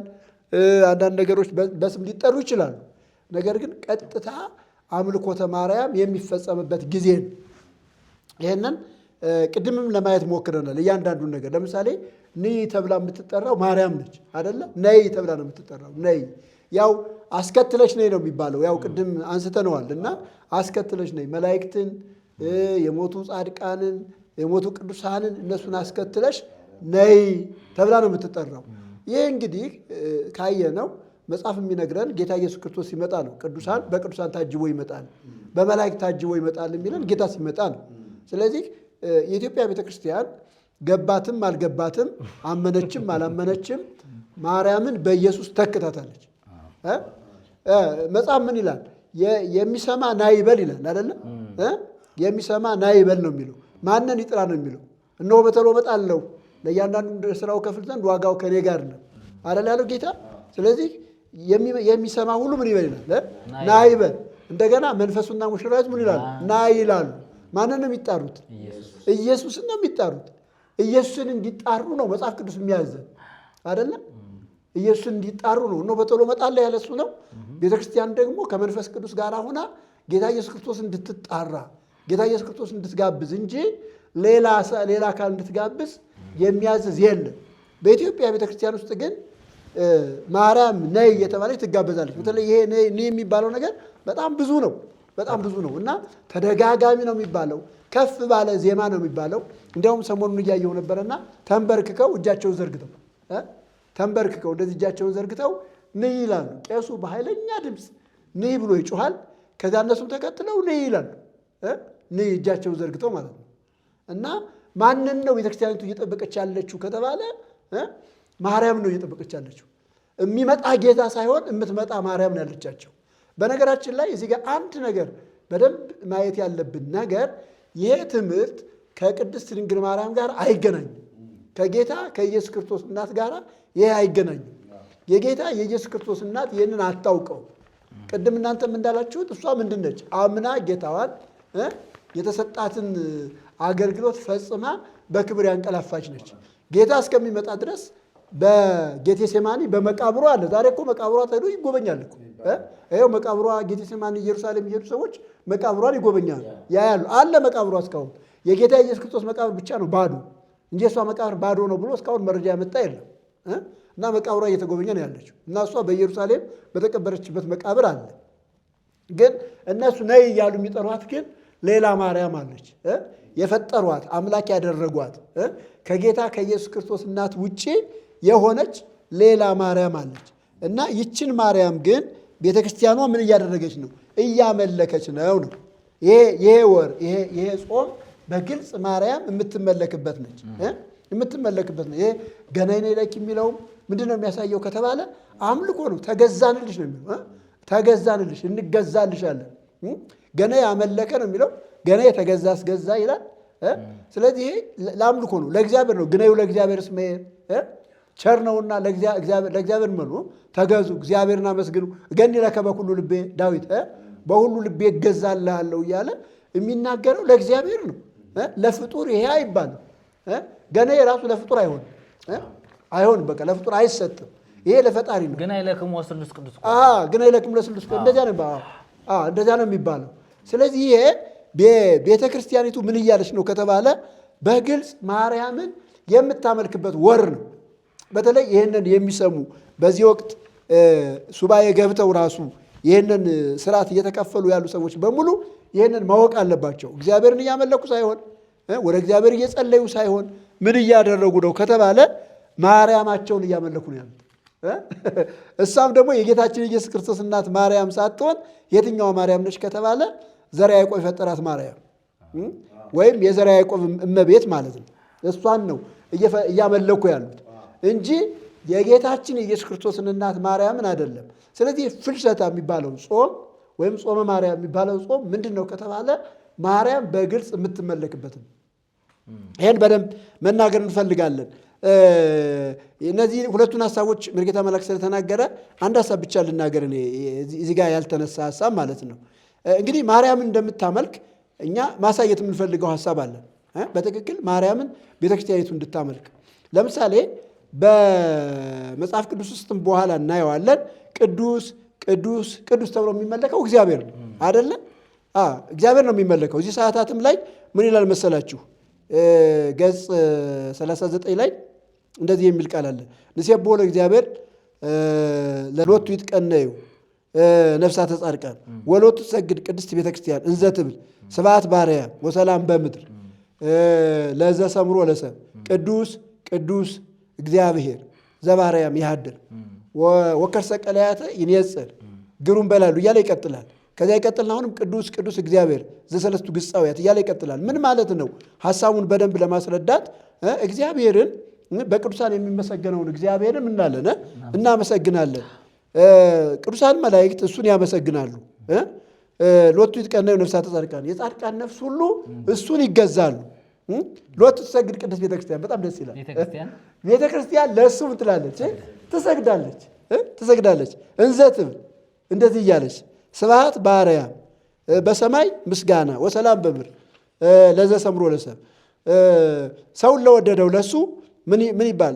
በምድር ሰላም በሰማይ ደግሞ ምን ምስጋና ትላለች። ከዚያ ትቀጥልና ቅዱስ ቅዱስ ቅዱስ እግዚአብሔር። ይሄ ለእግዚአብሔር ብቻ የሚሆን ክብር ለእግዚአብሔር ይሁን። መላእክት እግዚአብሔርን ሲያመልኩት እንደዚህ እያሉ ነው የሚያመልኩት። ስለዚህ በዚህ መንገድ ታመልከዋለች። ይሄ ሰፊ ነው። ይሄንን ሁሉ አላነብም።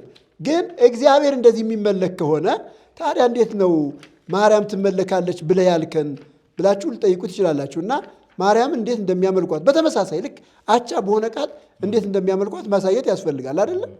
ስለዚህ ወደ ኋላ ልመለስና ምን ይላል መሰላችሁ? ይሄ ሰዓታት የሚሉትን ነው እኛ ከራሳችን ፈጥረን ወይም እኛ አምጥተን ሳይሆን እነሱ የሚሉትን ለማሳየት ነው። ምን ይላል መሰላችሁ? ይሄ ኩሎሙ ዘማርያም ይባላል። ኩሎሙ ዘማርያም የሚባለው አንቲዩቱ ለእግዚአብሔር አትሮንሱ አልፌ ነው የማነበው እንትኑን ትቼ አንቲዩቱ ለእግዚአብሔር አትሮንሱ የእግዚአብሔር አትሮንስ አንቺ ነሽ። ለአዳም ክብረ ሞገሱ የአዳም የክብር ሞገሱ አንቺ ነሽ። በኪዳንኪ ኃጥአን መንግሥተ ሰማያት ወረሱ ይወርሱ ነው የሚለው። በኪዳንሽ ኃጢአተኞች ምን ይወርሳሉ? መንግሥተ ሰማያትን ይወርሳሉ። ይኸውላችሁ ምን ተብሏል? መንግሥተ ሰማያት የሚወርሱ ኃጢአተኞች በማን ኪዳን ነው? በማርያም ኪዳን ነው። ከዚያ ይቀጥሉና ንትፌሳ ኩልነ በዝክረ ስምኪ ጥዑም ወደ ማስቃልኪ ማዕድም ቅድስት ማርያም ቤዛዊተ ኩሉ ዓለም። ይሄ ራሱ አንድ ነገር ነው። ሁላችን ስምሽን በመጥራት ምን እንላለን? የሚጣፍጠውን ስምሽን በመጥራት እንደሰታለን። ወደ ማስቃልኪ ማዕድም ያው በደም ግባትሽ በሚያምር በደም ግባትሽ ማለት ነው። ቅድስት ማርያም ቤዛዊተ ኩሉ ዓለም የዓለም ሁሉ መድኃኒት ቅድስት ማርያም። ከዚያ ይቀጥሉና ቅድስት ቅድስት ቅድስት ማርያም ሶስት ጊዜ ልክ እግዚአብሔር ለምሳሌ ለእግዚአብሔር ቅዱስ ቅዱስ ሲባል ምን እየተባለ ነው? አንድነቱን ሶስትነቱን የሚገልጥ ነው የሚባለው። በነገራችን ላይ ይሄ በስላሴ ትምህርት እንደ ማስረጃ ሁሉ ይጠቀሳል። ሱራፌል እና ኪሩቤል እግዚአብሔርን ምን ብለው አመስግነውታል? ቅዱስ ቅዱስ ቅዱስ ብሎ አመስግነውታል። ልክ እንደዚህ ማርያምን ምን አሏት? ቅድስት ቅድስት ቅድስት ማርያም መንበረ ጸባዖት። አይገርማችሁም? ታዲያ አትመለክም ሊሉ ይችላል። ከዚህ ውጭ ምን አለ? መንበረ ጸባዖት የሚለው በራሱ በጣም መንበረ ጸባዖት በቃ የሰማያት መንበር ማለት ነው። ወይም መንበረ ጸባዖት የሚባለው ያው የእግዚአብሔር ዙፋን ማለት ነው። የእግዚአብሔር ዙፋን እዚህ ምድር ላይ ያለው ሳይሆን እግዚአብሔር በክብሩ የሚኖርበት በክብሩ የተቀመጠበት ሰማያዊ ዙፋን ማለት ነው። እና እሷን ምን ብለዋል? ቅድስት ቅድስት ቅድስት ማርያም። ይህም ብቻ አይደለም፣ በደንብ ይህንን ደጋግመን ማየት እንችላለን። ከዛ ደግሞ ኩሎሙ ዘቁስቋም ነው። ኩሎሙ ዘቁስቋም ላይ ስናነብ ተመሳሳይ ነገር እናገኛለን።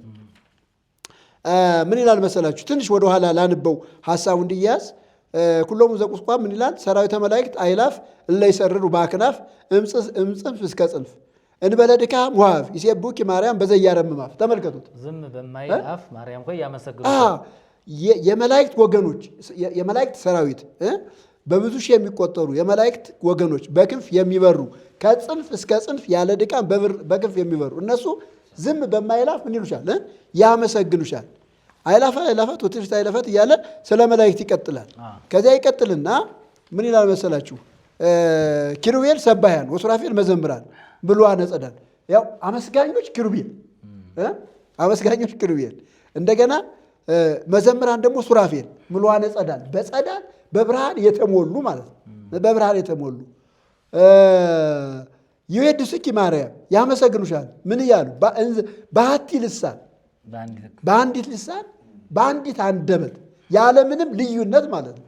ያለምንም ልዩነት ያመሰግኑሻል። ምን እያሉ ነው የሚለው? እንዘ ይብሉ ቅድስት ቅድስት ቅድስት ማርያም።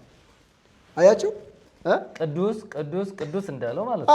ቅዱስ ቅዱስ ቅዱስ ተብሎ እግዚአብሔር እንደሚመሰገን መላእክት ያለምንም ልዩነት በአንዲት ቃል ማርያምን ምን እያሉ ያመሰግናሉ? ቅድስት ቅድስት ቅድስት እያሉ ያመሰግናሉ። ይቀጥልና ይበል ሕዝብ ይላል። ሕዝብ ደግሞ ቅድስት ቅድስት ማርያም መንበረ ጸባዖት ዛሬያ። ሕዝቡ ደግሞ እንደዚህ ይበል ሕዝብ። ይህንን ካህኑ ነው የሚለው። ሕዝቡ ደግሞ ይህንን ይመልስ ይልና ሕዝቡ ደግሞ ምን ይላል? ቅድስት ቅድስት ቅድስት ማርያም መንበረ ጸባዖት ዘባርያም። የሰማይ መንበር ወይም ደግሞ የእግዚአብሔር ዙፋን ማርያም ምንድን ነሽ? ቅድስት ነሽ ቅድስት ነሽ ቅድስት ነሽ ይበል። እኔ እሺ እንደው ቅድስት ቢሉ አይደንቀኝም፣ ቅድስት ቢሉ ማለት ነው። ግን እንደ ሥላሴ ወይም ደግሞ እግዚአብሔር እንደተመሰገነበት ያለምንም ልዩነት ቅድስት ቅድስት ብለው ነው የሚያመሰግኑት። እኔ ማርያም ሶስትነት አላት እስኪ እንጠይቅ። ማርያም ሶስትነት አላት? ማርያሞች ራሱ ሶስት ናቸው? እውነቴን እኮ ነው። ይህም እኮ መጠየቅ አለበት አይደለም? ይሄ ምስጋናው ብቻ አይደለም። ምስጋናው ብቻ ሳይሆን ራሱ እንትኑ ይሄ የምስጋናው መንገድ ራሱ የእግዚአብሔር መወሰዱ ሳይቀር ልክ እግዚአብሔር ይቺ ማርያም ማናች ነው? ይቺ ማርያም ራሱ ማነች? እንደዚህ ድጓው ላይ ምን ይላል መሰሎት? መምህር ድጓው ላይ ማርያም ምሳሌት መክፈል ተሰነ የዚህ ጋር ድጓ የሚለውን ማርያም መልካም ዕድል መርጣለች የሚለው ይቺ ማርያም ማነች? ይቺ የአልዓዛር እህት ማርያም ነች። የአልዓዛርን እህትና የጌታን እናት እንኳን መለየት ያቃታቸው ሊቃውንት ናቸው ያሉት። የሚገርም ነገር እዚህ ድጓው ላይ እናየዋለን። ጊዜ ካለ ሊቅነን እንላሉ እንጂ ሊጥነታቸውማ የታወቀ ነው። ይህ አይደለም። ገድላት፣ ድርሳናት፣ ታምራትን ተውት። ቅዳሴ ማርያም አንድምታ ላይ አሁን ይሄ ምን መሰለህ? ገድላት፣ ድርሳናት፣ ታምራት ምናልባት የማያውቁ ሰው ነው የጻፈው ተብሎ ሊታሰብ ይችላል። መነኩሴ ነው የጻፈው ሊባል ይችላል። ብዙ ጊዜ መነኮሳት ያው መንፈሳዊነት እንጂ ስጋዊ እውቀት አይኖራቸውም። ሊቃውንቱ በአንድምታ በሚተረጉሙት በቅዳሴ ማርያም አንድምታ ላይ እኮ ሰው እግዚአብሔርን ክዶ ሥላሴን ክዶ መላእክትን ክዶ ጻድቃንን ክዶ ሰማዕታትን ሁሉ ክዶ ማርያም ምናምኖ ድኗል ይለናል። ይሄ የሊቃውንቱ ትርጉም ነው። እንትኑን እኮ ትተነው ነው እንትኑን ትተነው አንቲቱ ተስፋ ወላዳም ነው የሚለው ላይ አንቲቱ ተስፋ ወላዳም እንደዚያ ላይ መሰለኛው እና ይሁን ልክ ነው። አሁን መርጌታ አንተ ያነሳው ትክክል ነው። ሰው ማርያምን ካልካደ ሥላሴን ቢክር ችግር የለም። ማን ነው ክርስቶስን ቢክር ችግር የለም። የትኛውንም ጻድቅ ቅዱስ የሚባለውን የትኛውንም ነገር ቢክድ ችግር የለው። ለምን ከተባለ ብቻ ማርያምን አይካድ። ማርያም ከሁሉ ትበልጣለች። ትክክል ነው፣ ከሁሉ ትበልጣለች። ስለዚህ ይሄ አሁን አምልኮው ለማርያም እንደዚህ መደረጉ ትክክል ነው እያሉ ከሁሉ በላጭ ስለሆነ ከሁሉ በላጭ ብለው ስለሚያስቡ እነሱ ይህንን መስጠታቸው በእነሱ እይታ ትክክል ነው። ይህንን ግን እንደ እግዚአብሔር ቃል እናየዋለን። አሁንም እዚያው እንትን ላይ ይሄ ኩሎሙ ያው ያውቁታል እነሱ። ኩሎሙ ዘፍስለታ ነው ደግሞ ይሄ ኩሎሙ ዘፍስለታ ዘኪዳነ ምሕረት ነው የሚለው። ምን ይላል እሱ ራሱ? ነገደ ተሳቱ ሊቃናት ይላል። ነገደ ተሳቱ ሊቃናት በጾታ ሰብኡ አቅርንት በዘይረት ሃይማኖት የወድስኪ ማርያም ቤዛዊተ ዓለም መንግስት ያው የ99 ወይም ነገደ መላእክት አንቺን በቀና ሃይማኖት አንቺን ያመሰግኑሻል ማለት ነው። ምን እያሉ? ማርያም ቤዛዊተ ዓለም ንግስት፣ የዓለም ንግስት ማርያም ቤዛዊተ ዓለም ንግስት፣ የዓለም ንግስት ማርያም የዓለም ቤዛ ብለው ያመሰግኑሻል። ከዚያ ይበል ሕዝብ የሚለው ላይ ምን መሰላችሁ? ቅድስት ማርያም መንበረ ጸባዖት ዘማርያም። ከዚያ ይቀጥልና ይሄ የእግዚአብሔር ዙፋን በሰማይ ያለው በምድር አይደለም የሚሉት። በነገራችን ላይ በምድር እንዲያው ምናልባት ክርስቶስ ስላደረባት የእግዚአብሔር ዙፋን ቢሉ ላንቃወም እንችላለን። ስላደረባት ማለት ነው። በአርያም ነው ያለችው። በሰማይ ያለው የእግዚአብሔር ዙፋን ማርያም ነች ማለት ነው። ማርያም ነች እና ቅድስት ብለው ህዝቡ ይበል ይላል። ከዚያ ይቀጥልና በአማን ቅድስት፣ በአማን ውድስት፣ በአማን ስቢት እስከ 7ቱ ሰማያት በማዕዝነ ዓለም ርቢት ይላል። በእውነት ቅድስት ነሽ። በእውነት ቅድስት ነሽ። በእውነት ምንድን ነሽ? ውድስት ነሽ። በእውነት የተመሰገንሽ ነሽ እስከ 7ቱ ሰማያት ድረስ በማዕዝነ ዓለም ርቢት በዓለም ርቢት በአራተኛው ዓለም ሁሉ ማለት ነው። በአራቱ ማዕዘን በአራቱ ማዕዘን በማዕዘን ዓለም ስለሚል በአራቱ ማዕዘን ራሱ በአራቱ ምስራቅ፣ ምዕራብ፣ ሰሜን፣ ደቡብ በዚያ ሁሉ የተመሰገንሽ ነሽ ነው የሚለው። ከዚያ ቅድስት ወብፅዕት ስቢት ወቡርክት ክብርት ወልዕልት አንቀጸ ብርሃን ማዕርገ ሕይወት አንቀጸ ብርሃን የብርሃን ደጅ የብርሃን በር ልዕልት ከፍ ያልሽ ክብርት የከበርሽ ቡሩክት የተባረክሽ ስቢት የተመሰገንሽ ብፅዕት የተባረክሽ ቅድስት የተመሰገንሽ ብሎ ይኸው እንግዲህ ይህን ያህል አምልኮ ይፈጸማል። ስለዚህ በጾመ ማርያም አትመለክም ማለት ማታለል አይቻልም። እኛ የምንሞግተው ይህንን ነው። በነገራችን ላይ ቅድም መላክ ያነሳቸውን ንይን ትቼ ገና ይነላኪን ትቼ ነው የመጣው እዚያ ስለተነገረበት ማለት ነው። ይህንን ሁሉ ብናይ ማርያም በኢትዮጵያ ቤተክርስቲያን ውስጥ በዚህ በጾመ ማርያም በግልጽ የምትመለክበት ነው። ለእሷ የተለየ ወር ነው እሷን ለማምለክ ማለት ነው። ቅድም አንድ ነገር አንስታችሁ ነበረ። ይሄ ስላሴን ክዶ ሰው እንደሚድን ቅዳሴ ማርያም ላይ ይሄ አንድምታ ስለተነሳ የሊቃውንት ስለሆነ እሱ በደንብ መነሳት አለበት። ምን ይላል? ወስልቱ ስምኪ በኀበ እግዚአብሔር የሚለውን የኦርቶዶክስ ቤተክርስቲያን ሊቃውንት አንድምታ ትርጓሜን ሲተረጉሙ ሲያብራሩ ጾመ ማርያምን፣ ፍልሰታን፣ ውዳሴ ማርያምና ቅዳሴ ማርያም ይተረጎማል። አሁን ስለ መነኮሳት እያወራን አይደለም፣ ስለ ሊቃውንቱ እያወራን ያለ ነው። ሊቃውንቱ እንዴት እንደዘቀጡ እንዴት እንደወደቁ ስላሴን አብን ወልድን መንፈስ ቅዱስን ክዶ በማርያም ሰው እንደሚድን ሊቃውንቱ ያምናሉ። ምን ይላል? የአንድምታ ቅዳሴ ማርያሙ ላይ ወስሉት ስምኪ በኀበ እግዚአብሔር ይልና ስምሽ በእግዚአብሔር ዘንድ ሰውን ለማማለድ የሰለጠነ የፈጠነ የበቃ የነቃ ነው። እመቤታችን አንድ ባለጠጋ አማልዳለች። ይህ ባለጠጋ ነው የምታማልድም ያላበላ ያላጠጣ አታማልድም። ዲያው ምን የለውማ የድሃ እናት አይደለችም። በነገራችን የሀብታም እናት ናት። ባለጠጋ ነው። መርጣ ባለ ሀብት ቤት ነው። የለም ባለጠጋ ነው። ድሆ ጌታ ባይራራልን እኮ እኛው የለንም እኮ።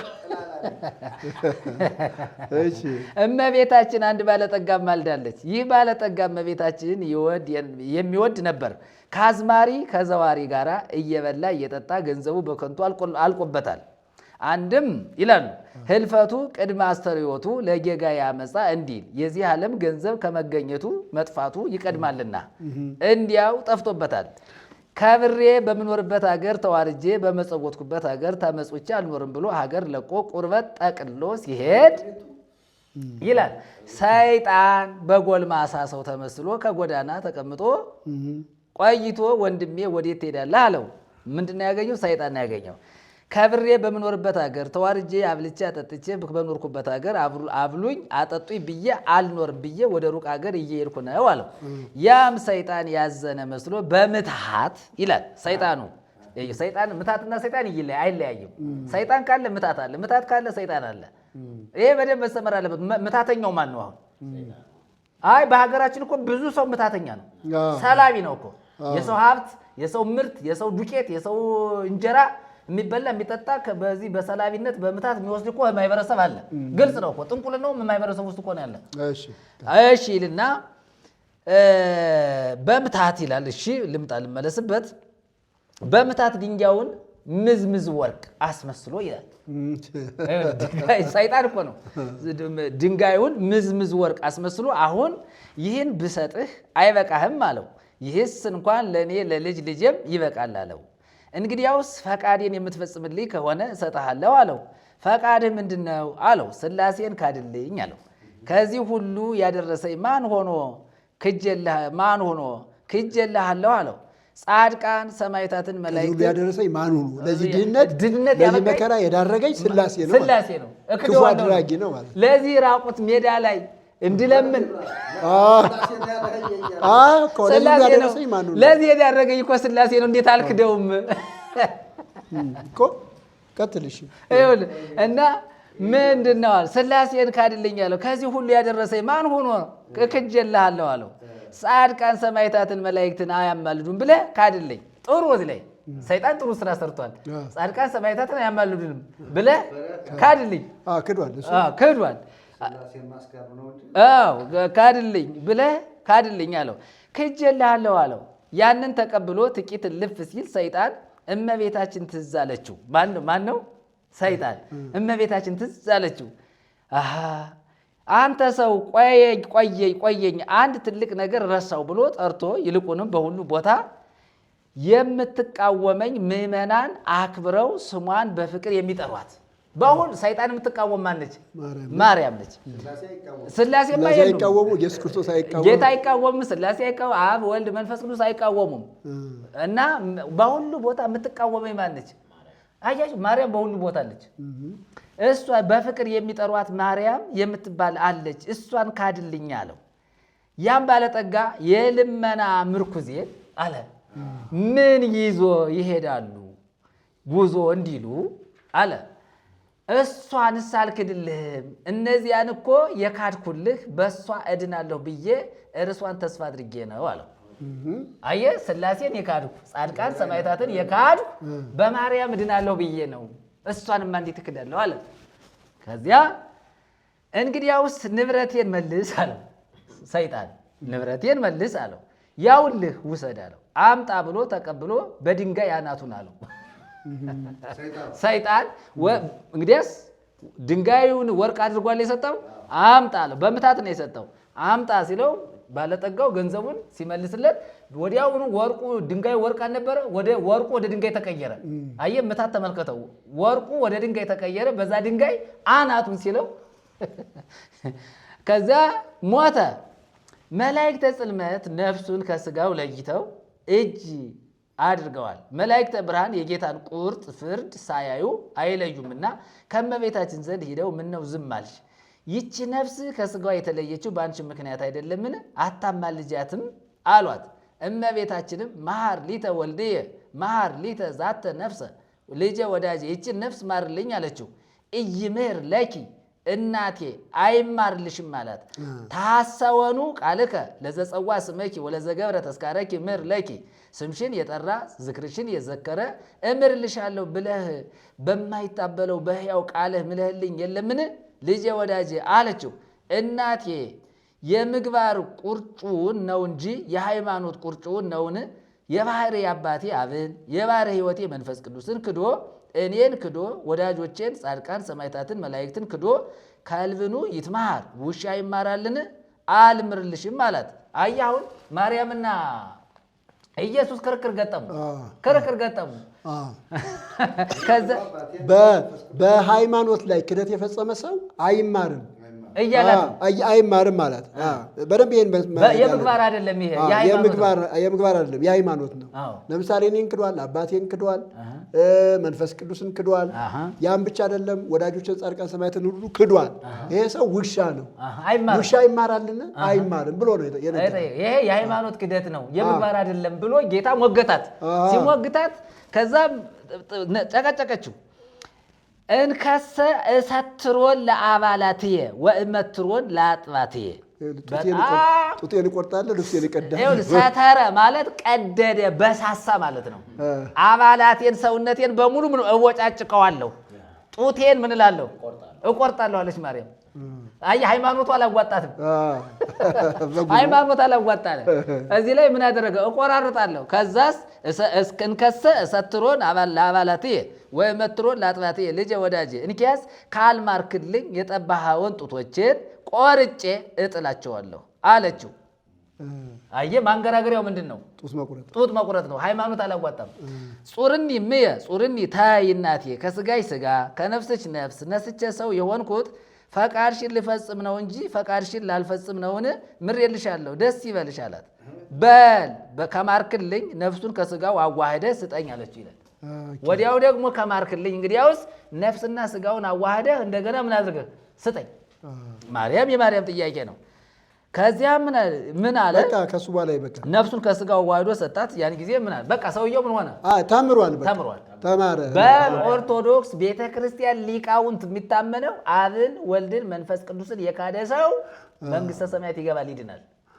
ምንም ጥያቄ የሌለው ማለት ነው ትምህርት። ይሄ በነገራችን ላይ በነሐሴ ወር የአንድምታ መምህራን የውዳሴ ማርያም ተርጓሚዎች የቅዳሴ ማርያም ተርጓሚዎች ይሄ ጾሙ እስኪፈጸም ድረስ እስከ 14 ቀን እስከ 15 ቀን ድረስ ያለውን ትርጓሜውን ያካሂዱታል። ሊቃውንቱ የተማሩ ተብለው ቤተክርስቲያን አትሮንስ ዘርግተው የሚያስተምሩ ሊቃውንት ይሄንን ይተረጉማሉ። ስላሴን የካደ ሰው ይድናል እያሉ። እነዚህ ሃይማኖት የላቸውም። ሲጀምር ሃይማኖት የላቸውም ሊቃውንቱ። እውነቴን ነው የምናገረው። እነዚህ በስላሴ የማያምኑ ሰዎች ናቸው። በስላሴ የማያምኑ ሰዎች፣ በአብ በወልድ በመንፈስ ቅዱስ የማያምኑ ሰዎች አምላክነቱን ማዳኑን የጣሉ መምህራን ይህንን ይተረጉሙታል። ሰው በስላሴ ስላሴን ክዶ ይድናል፣ መንግስት ይኸው ገባ እኮ መጣ። ምን መሰለ መርጌታ እሱን የተውነው ምናልባት የመነኩሴ ጽሑፍ ነው ብለን የመነኩሴ ጽሑፍ ነው። የመነኩሴ ጽሑፍ የሚሆን እዛው ቢቀር ኖሮ ነበር። ተመሳሳይ ታሪክ እኮ መጣ እኮ። ምን መሰለ አሁን እኛ ገድላቱን ትተን ታምራቱን ትተን ድርሳናቱን ትተን ሊቃውንቱ የሚተረጉሙት ተምረናል ብለው እነሱ ናቸው ማለት ነው። በቃ እኮ የዚያም ጽሑፍ ሶርስ እነሱ ናቸው፣ ምንጮች እነሱ ናቸው። ስለዚህ ስላሴን መካድ በኢትዮጵያ ቤተክርስቲያን ውስጥ ችግር የለውም። ችግር የሚኖረው ማንን መካድ ነው? ማርያምን መካድ ነው። የማትድነው ማርያምን ከካድክ ነው እንጂ ስላሴን ከካድክ ትድናለህ። ለዚህ ነው ማርያም ከስላሴ ትበልጣለች ቢባል ትክክል ነው። ምስጋናዋም ከስላሴ የበለጠው ከዚህ የተነሳ ነው ብለን ነው የምንናገረው። እያወራን ያለ ነው ይህንን ነው። ስለዚህ ከዚህ የተነሳ የኢትዮጵያ ቤተክርስቲያን ችግር ውስጥ ነው ያለችው። ምናልባት ስለ ምስጋናው ስላነሳን ሱራፌል ኪሩቤል ያመሰግናሉ ዝም በማይላፍ የሚል ነገር ስለተነገረ ሱራፌል ኪሩቤል በትክክል እሷን ነው ወይ የሚያመሰግኑት የሚለውን ነገር እንዲህ መጽሐፍ ቅዱስ ምን ይላል ስለዚህ ነገር? መጽሐፍ ቅዱስ አንድ ሁለት ጥቅሶች እናንብና አቆማለሁ። እንግዲህ ይኸውልህ ሱራፌል ኪሩቤል የተባሉት በመጽሐፍ ቅዱስ ሁለት ቦታ ተጠቅሰዋል። አንደኛው ብሉይ ኪዳን ነው። ብሉይ ኪዳን ይህንን የምስጋና ድምፅ የሰማው ነቢዩ ኢሳይያስ ነው። ትንቢተ ኢሳይያስ ምዕራፍ 6 ጀምረን ያለውን ክፍል እናነባለን። ከቁጥር 1 ጀምረን ማለት ነው፣ ወይም ከቁጥር 2 ጀምረን። ሱራፌልም ከእርሱ በላይ ቆመው ነበረ ይላል። እያንዳንዱ 6 ክንፍ ነበራቸው። በሁለት ክንፍ ፊቱን ይሸፍን ነበረ፣ በሁለት ክንፍ እግሮቹን ይሸፍን ነበረ፣ በሁለቱም ክንፍ ይበር ነበረ ይላል። ከዚያ ቁጥር 3 ምን ይላል መሰላችሁ? አንዱም ለአንዱ ይላል ቅዱስ ቅዱስ ቅዱስ የሰራዊት ጌታ እግዚአብሔር፣ ምድር ሁሉ ከክብሩ ተሞልታለች እያሉ ይጮሁ ነበረ። የመድረኩም መሰረት ከጮኻዊ ድምፅ የተነሳ ተናወጠ፣ ቤቱንም ጢስ ሞላበት። ስለዚህ ሱራፌል ማንን ነው የሚያመሰግኑት? ሱራፌል የሚያመሰግኑት እግዚአብሔርን ነው። ነቢዩ ኢሳይያስ አይቶ የነገረን ይህንን ነው። ሰማይ ተከፍቶ አየ፣ እግዚአብሔር ከፍ ባለና በረጅም ዙፋን ላይ ተቀምጦ የልብሱም ዘርፍ መቅደሱን ሞልቶ ታየ እና ይህንን ካየ በኋላ ግን ሱራፌል ምን ይሉ ነበረ? ያመሰግኑ ነበረ። ምን እያሉ ነው የሚያመሰግኑት? ቅዱስ ቅዱስ ቅዱስ እግዚአብሔር የሰራዊት ጌታ እግዚአብሔር እያሉ ምድር ሁሉ ተክብሩ ተሞልታለች እያሉ የሚያመሰግኑት ማንን ነው? እግዚአብሔርን ነው። አትዋሹ ለማለት ነው። አትዋሹ፣ ሕዝብን አታታሉ። መጽሐፍ ሱራፌል ኪሩቤል ፍጡር ያመሰግናሉ ብለው አልነገሩንም፣ አይነግረንም። ፍጡር የሚያመሰግን ሱራፌል ቢኖር ይወድቃታል። እግዚአብሔር ይኸውላችሁ፣ እግዚአብሔር በሰማይም በምድርም ያለው ዓላማ አንድ ነው። በሰማይ ያለው ዓላማ ከምድር ጋር ተመሳሳይ ነው። ለምሳሌ በሰማይ ሰይጣን ወደቀ የሚባለው የእግዚአብሔርን ክብር ለመውሰድ ስለፈለገ ነው አይደለ? እዚያ ሰይፈ ሥላሴ ላይ ምን የሚል ሐሳብ አለ? ጥሩ ነው እንደው ቢነሳ። ሰይጣን ልክ እግዚአብሔር ተሰወረባቸው ይላል አይደለ? እግዚአብሔር ተሰወረባቸው እና እግዚአብሔር ሲሰወርባቸው ሰይጣን በክብር ከፍ ያለ ስለነበረ ሊጋርድ የተቀባ ኪሩብ ስለነበረ ወደ ላይ ሲያይ ምንም ነገር የለም። ወደ ታች ሲያይ ደግሞ ሁሉ ፍጥረት ከሱ በታች የተነሳ ነው። ከሱ በታች ነው ያለው እና ምን አለ? አነ ፈጣሪክሙ ስለዚህ ሰቡ ኪያዬ ብሎ ተናገረ ነው የሚባለው። እኔ ፈጣሪያችሁ ነኝ፣ እኔን ምን በሉ አመስግኑ አለ ይላል። አክሲማሮስ ላይ እኮ አነ ፈጣሪሆሙ ለሁሉ ፍጡራን ብሎ እንደ የወደቀበትን ምክንያት ይዘረዝራል እኮ። እሱን እኮ ነው የምናገረው። እኔ ፈጣሪያችሁ ነኝ፣ ስለዚህ እኔን አመስግኑ አለ እና ያኔ የነበሩ ይሄ ሲሶ መላእክት የሚባለው ከሰይጣን ጋር የወደቀው ሲሶ መላእክት አዎ ፈጣሪያችን አንተ ነህ ብሎ አመሰገነ። እሱ ምን ሆነ? ወደቀ። ልክ ሲሶ መላእክት ወደቀ ነው የሚለው መጽሐፍ ቅዱስ። ወደቀ። አይ አንተ ፈጣሪያችን አይደለም ብለው የተቃወሙና እሱን ያላመለኩ እሱን ያልተከተሉ መላእክት ግን ዛሬ በክብር አሉ። ስለዚህ በሰማይ ያለ መልአክ እንኳ እግዚአብሔርን ከማመስገን ውጭ ሌላ ነገር ቢያመሰግን ይወድቃታል። እንደዚህ አይነት ነገር እግዚአብሔር የማይደረደርበት ነገር ቢኖር ክብሩ ነው፣ ምስጋናው ነው። ነቢዩ ኢሳይያስ እኮ ምን ይለናል? ይህንን የነገረን ነቢዩ ኢሳይያስ ምዕራፍ 42 ቁጥር 8 ላይ እኔ እግዚአብሔር ነኝ፣ ስሜ ይህ ነው፣ ክብሬን ለሌላ ምስጋናዬን ለተቀረጹ ምስሎች አልሰጥም ብሎ የተናገረ። ስለዚህ እግዚአብሔር ክብሩን ለሌላ አይሰጥም። በቃ ክብሩን ለሌላ የማይጋራው ነገር ነው፣ የማይጋራው ነገር ነው እና መላእክት ይህንን አያደርጉም። ሌላው እዚሁ አዲስ ኪዳን ላይ ማየት ጥሩ ነው። ለምን መሰለህ? ይሄ እኮ ብሉይ ኪዳን ነው ምናምን ሊል ይችላል ሰው። አዲስ ኪዳንም ላይ ተመሳሳይ ቃል ተቀምጧል። የራእይ መጽሐፍ ምዕራፍ 4 ከቁጥር 8 ጀምሮ እንደዚህ ይላል። አራቱ እንስሶች እያንዳንዳቸው 6 ክንፎች አሏቸው። ተመሳሳይ ነው አይደለ? የመጀመሪያዎቹ 6 ክንፍ ነበር የነበራቸው። ስለዚህ እዚህም ጋር አራቱ እንስሶች እያንዳንዳቸው ምን አላቸው ይላል? 6 ክንፎች አሏቸው። በዙሪያቸውና በውስጣቸውም ዓይኖች ሞልተውባቸው ነበር ይልና ከዚያ ቅዱስ ቅዱስ ቅዱስ የነበረውና ያለው የሚመጣው ሁሉን የሚገዛ ጌታ አምላክ እያሉ ሌሊትና ቀን አያርፉም ነበር። የሚገርም አያችሁ፣ መላእክት ማንን ነው የሚያመሰግኑ ማለት ነው? እግዚአብሔርን ነው። እግዚአብሔርን ነው። ምን ይላሉ? ቅዱስ ቅዱስ ያለውና የነበረው የሚመጣው ሁሉን የሚገዛ ጌታ። ይህንን እያሉ ሌትና ቀን አያርፉም። ለሌላ አካል ምስጋና አልሰጡም። እንዲያውም እዚህ ራእይ ምዕራፍ 5 ላይ እንደው በተለይ ይህንን በደንብ ሰውም እንዲያየው ነው፣ ሰውም እንዲያየው እንዲመለከተው። የምስጋና እንኳ ምክንያት የሆነው በጉ ነው አይደለም? በጉ ነው ምስጋና የሆነው። ቁጥር 9ና 10 ይላል መጽሐፉን ትወስድ ዘንድ ማኅተሙን ትፈታ ዘንድ ይገባሃል። ምስጋናቸው ራሱ ምን እንደሚል ታውቃላችሁ? ታርዳሃልና። ክብር ለእግዚአብሔር ይሁን። ታርዳሃልና በደምህም ለእግዚአብሔር ከነገድ ሁሉ ከቋንቋ ሁሉ ከወገንም ሁሉ ከሕዝብም ሁሉ ሰዎችን ዋይተህ ለአምላካችን መንግሥትና ካህናት የሆኑ ዘንድ አደረግካቸው፣ በምድርም ላይ ይነግሣሉ እያሉ አዲሱን ቅኔ ይዘምራሉ። አሁን ተመልከቱት። ታርዳሃልና ማን ነው የታረደው? ክርስቶስ። እዚህ ጋር አንድ አካል እኮ አላስገቡ። ታርዳሃልና ወይም ታርዳቸዋልና ወይም ደግሞ መጽሐፉን ልትወስድ ማኅተሙን ልትፈታ ይገባሃል፣ ይገባቸዋል የሚል ነገር የለም። የሚያመሰግኑት በጉን ነው። የሚያመሰግኑት አምላካችን እግዚአብሔር ነው። ከዚያ ውጭ ምስጋና የለም። የሚገርማችሁ ነገር ከዚያ ቀጥሎ ባለው ክፍል ላይ አየሁም ይላል። ቁጥር 11 ላይ አየሁም፣ በዙፋኑም በእንስሶችም በሽማግሌዎችም ዙሪያ የብዙ መላእክትን ድምፅ ሰማሁ። ቁጥራቸውም አእላፋት ጊዜ አእላፋት ሺህ ጊዜ ሺህ ነበረ። በታላቅ ድምፅ ይላሉ የታረደው በግ ኃይልና ባለጠግነት፣ ጥበብ፣ ብርታት፣ ክብር፣ ምስጋና ይገባዋል፣ በረከት ሊቀበል ይገባዋል አሉ። በሰማይና በምድር ከምድርም በታች በባህር ያለ ፍጥረት ሁሉ በእነሱም ውስጥ ያለ ሁሉ በረከትና ክብር፣ ምስጋና፣ ኃይልም ከዘላለም እስከ ዘላለም በዙፋኑ ላይ ለተቀመጠው ለበጉ ይሁን ሲሉ ሰማሁ። አራቱ እንስሶች አሜን አሉ፣ ሽማግሌዎችም ወድቀው ሰገዱ ይላል። ክብር ለእግዚአብሔር ይሁን። መጽሐፍ ቅዱስ የሚነግረን ምስጋና የሚቀበል አንድ አምላክ አለ። ቅዱስ ቅዱስ ተብሎ የሚመሰገን አንድ አምላክ አለ። ሱራፌል የሚያመሰግኑት፣ ኪሩቤል የሚያመሰግኑት፣ አጠቃላይ መላእክት ብቻ አይደሉም። በምድርና በሰማይ ሁሉ ያለ ፍጥረታት በመተባበር የሚያመሰግኑት ማን ነው? እግዚአብሔር ነው። ሌላ ምስጋና የሚቀበል አካል የለም። ስለዚህ የኢትዮጵያ ቤተክርስቲያን ተመለሽ ከክፋትሽ፣ ተመለሽ ከክፋትሽ። እውነቴን ነው። ይሄ የትም አይጠቅምሽም፣ የትም አያደርስሽም። በዚህ ራስሽም እየጠፋሽ ነው፣ ትውልድም እየጠፋሽ ነው። አባቶች እናንተ ራሳችሁ የጠፋችሁ ናቸው። ቅድም እያየን ነበር አይደለ? ጳጳሳቱ ዛሬ ሞተው ጊዜ አይረፍ ነፍሳተ ጳጳሳት እየተባለ ነው ያለው። ለሞቱ የሞቱ የጳጳሳትን ነፍስ አሳርፍ እየተባለ ነው ያለው። የሞቱ ቅዱሳን ነፍስ አሳርፍ እየተባለ ነው ያለው። ይኸውላችሁ እዚህ ምድር ሆኖ ያላረፈ ሰው በሰማይ አያርፍም። በሰማይ ረፍት የለውም። ሰው እዚህ ምድር ላይ ሆኖ ነው ማረፉንም አለማረፉንም የሚያውቀው፣ መጽደቁንም መኮነኑን የሚያውቀው እዚህ ምድር ላይ እያለ ነው። ጌታችን ኢየሱስ ክርስቶስ በወንጌል በግልጽ ነግሮናል። በእሱ የሚያምን አይፈረድበትም። በማያምን ግን ስላላመነ መቼ ተፈርዶበታል? አሁን ተፈርዶበታል። ስለዚህ ፍርዱ አሁን ነው፣ እዚህ ምድር ላይ ነው።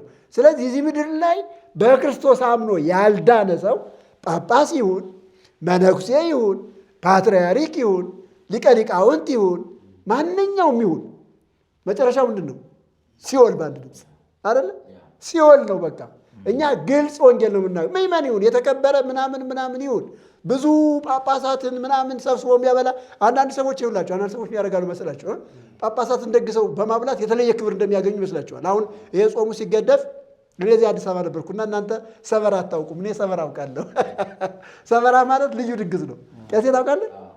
ሰበራ ማለት በጣም ልዩ ድግስ ነው። አሁን ይሄ ጾሙ ሲገደፍ ማራ ምናምን ዘኬ የሚበላ እኮ ቤተክርስቲያን አካባቢ አዲስ አበባ የኔ ብጤ ነው። እና ይሄ ደጓይሌው ቄስ ደጓይሌው ምናምን የሆነ እታች ያለው ነው። ጳጳሳቱ ምናምን ሀብታም ጋር ነው የሚሄዱት። በቃ ይሄ የተለየ ግብዣ ነው የሚዘጋጅላቸው።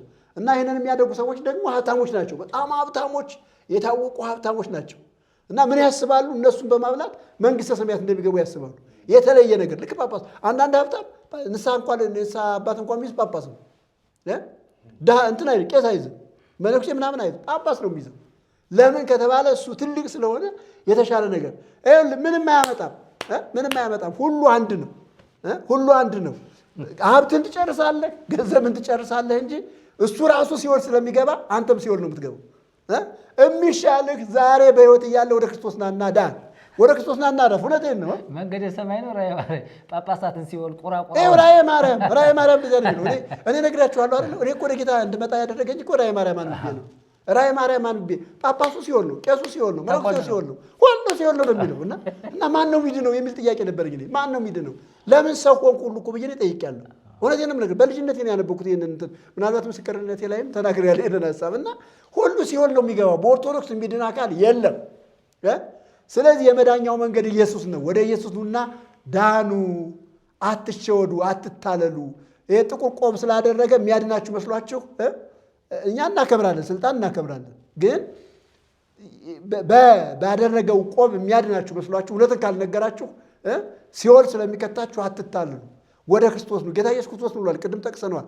እናንተ ደካሞች ሸክማችሁ የከበደ ወደ እኔ ነው፣ እኔም እላለሁ አሳርፋቸዋለሁ። በቃ የአምላካችሁን ቃል ስሙ። የሚያሳርፋችሁ ኢየሱስ ነው ለማለት ነው። አመሰግናለሁ።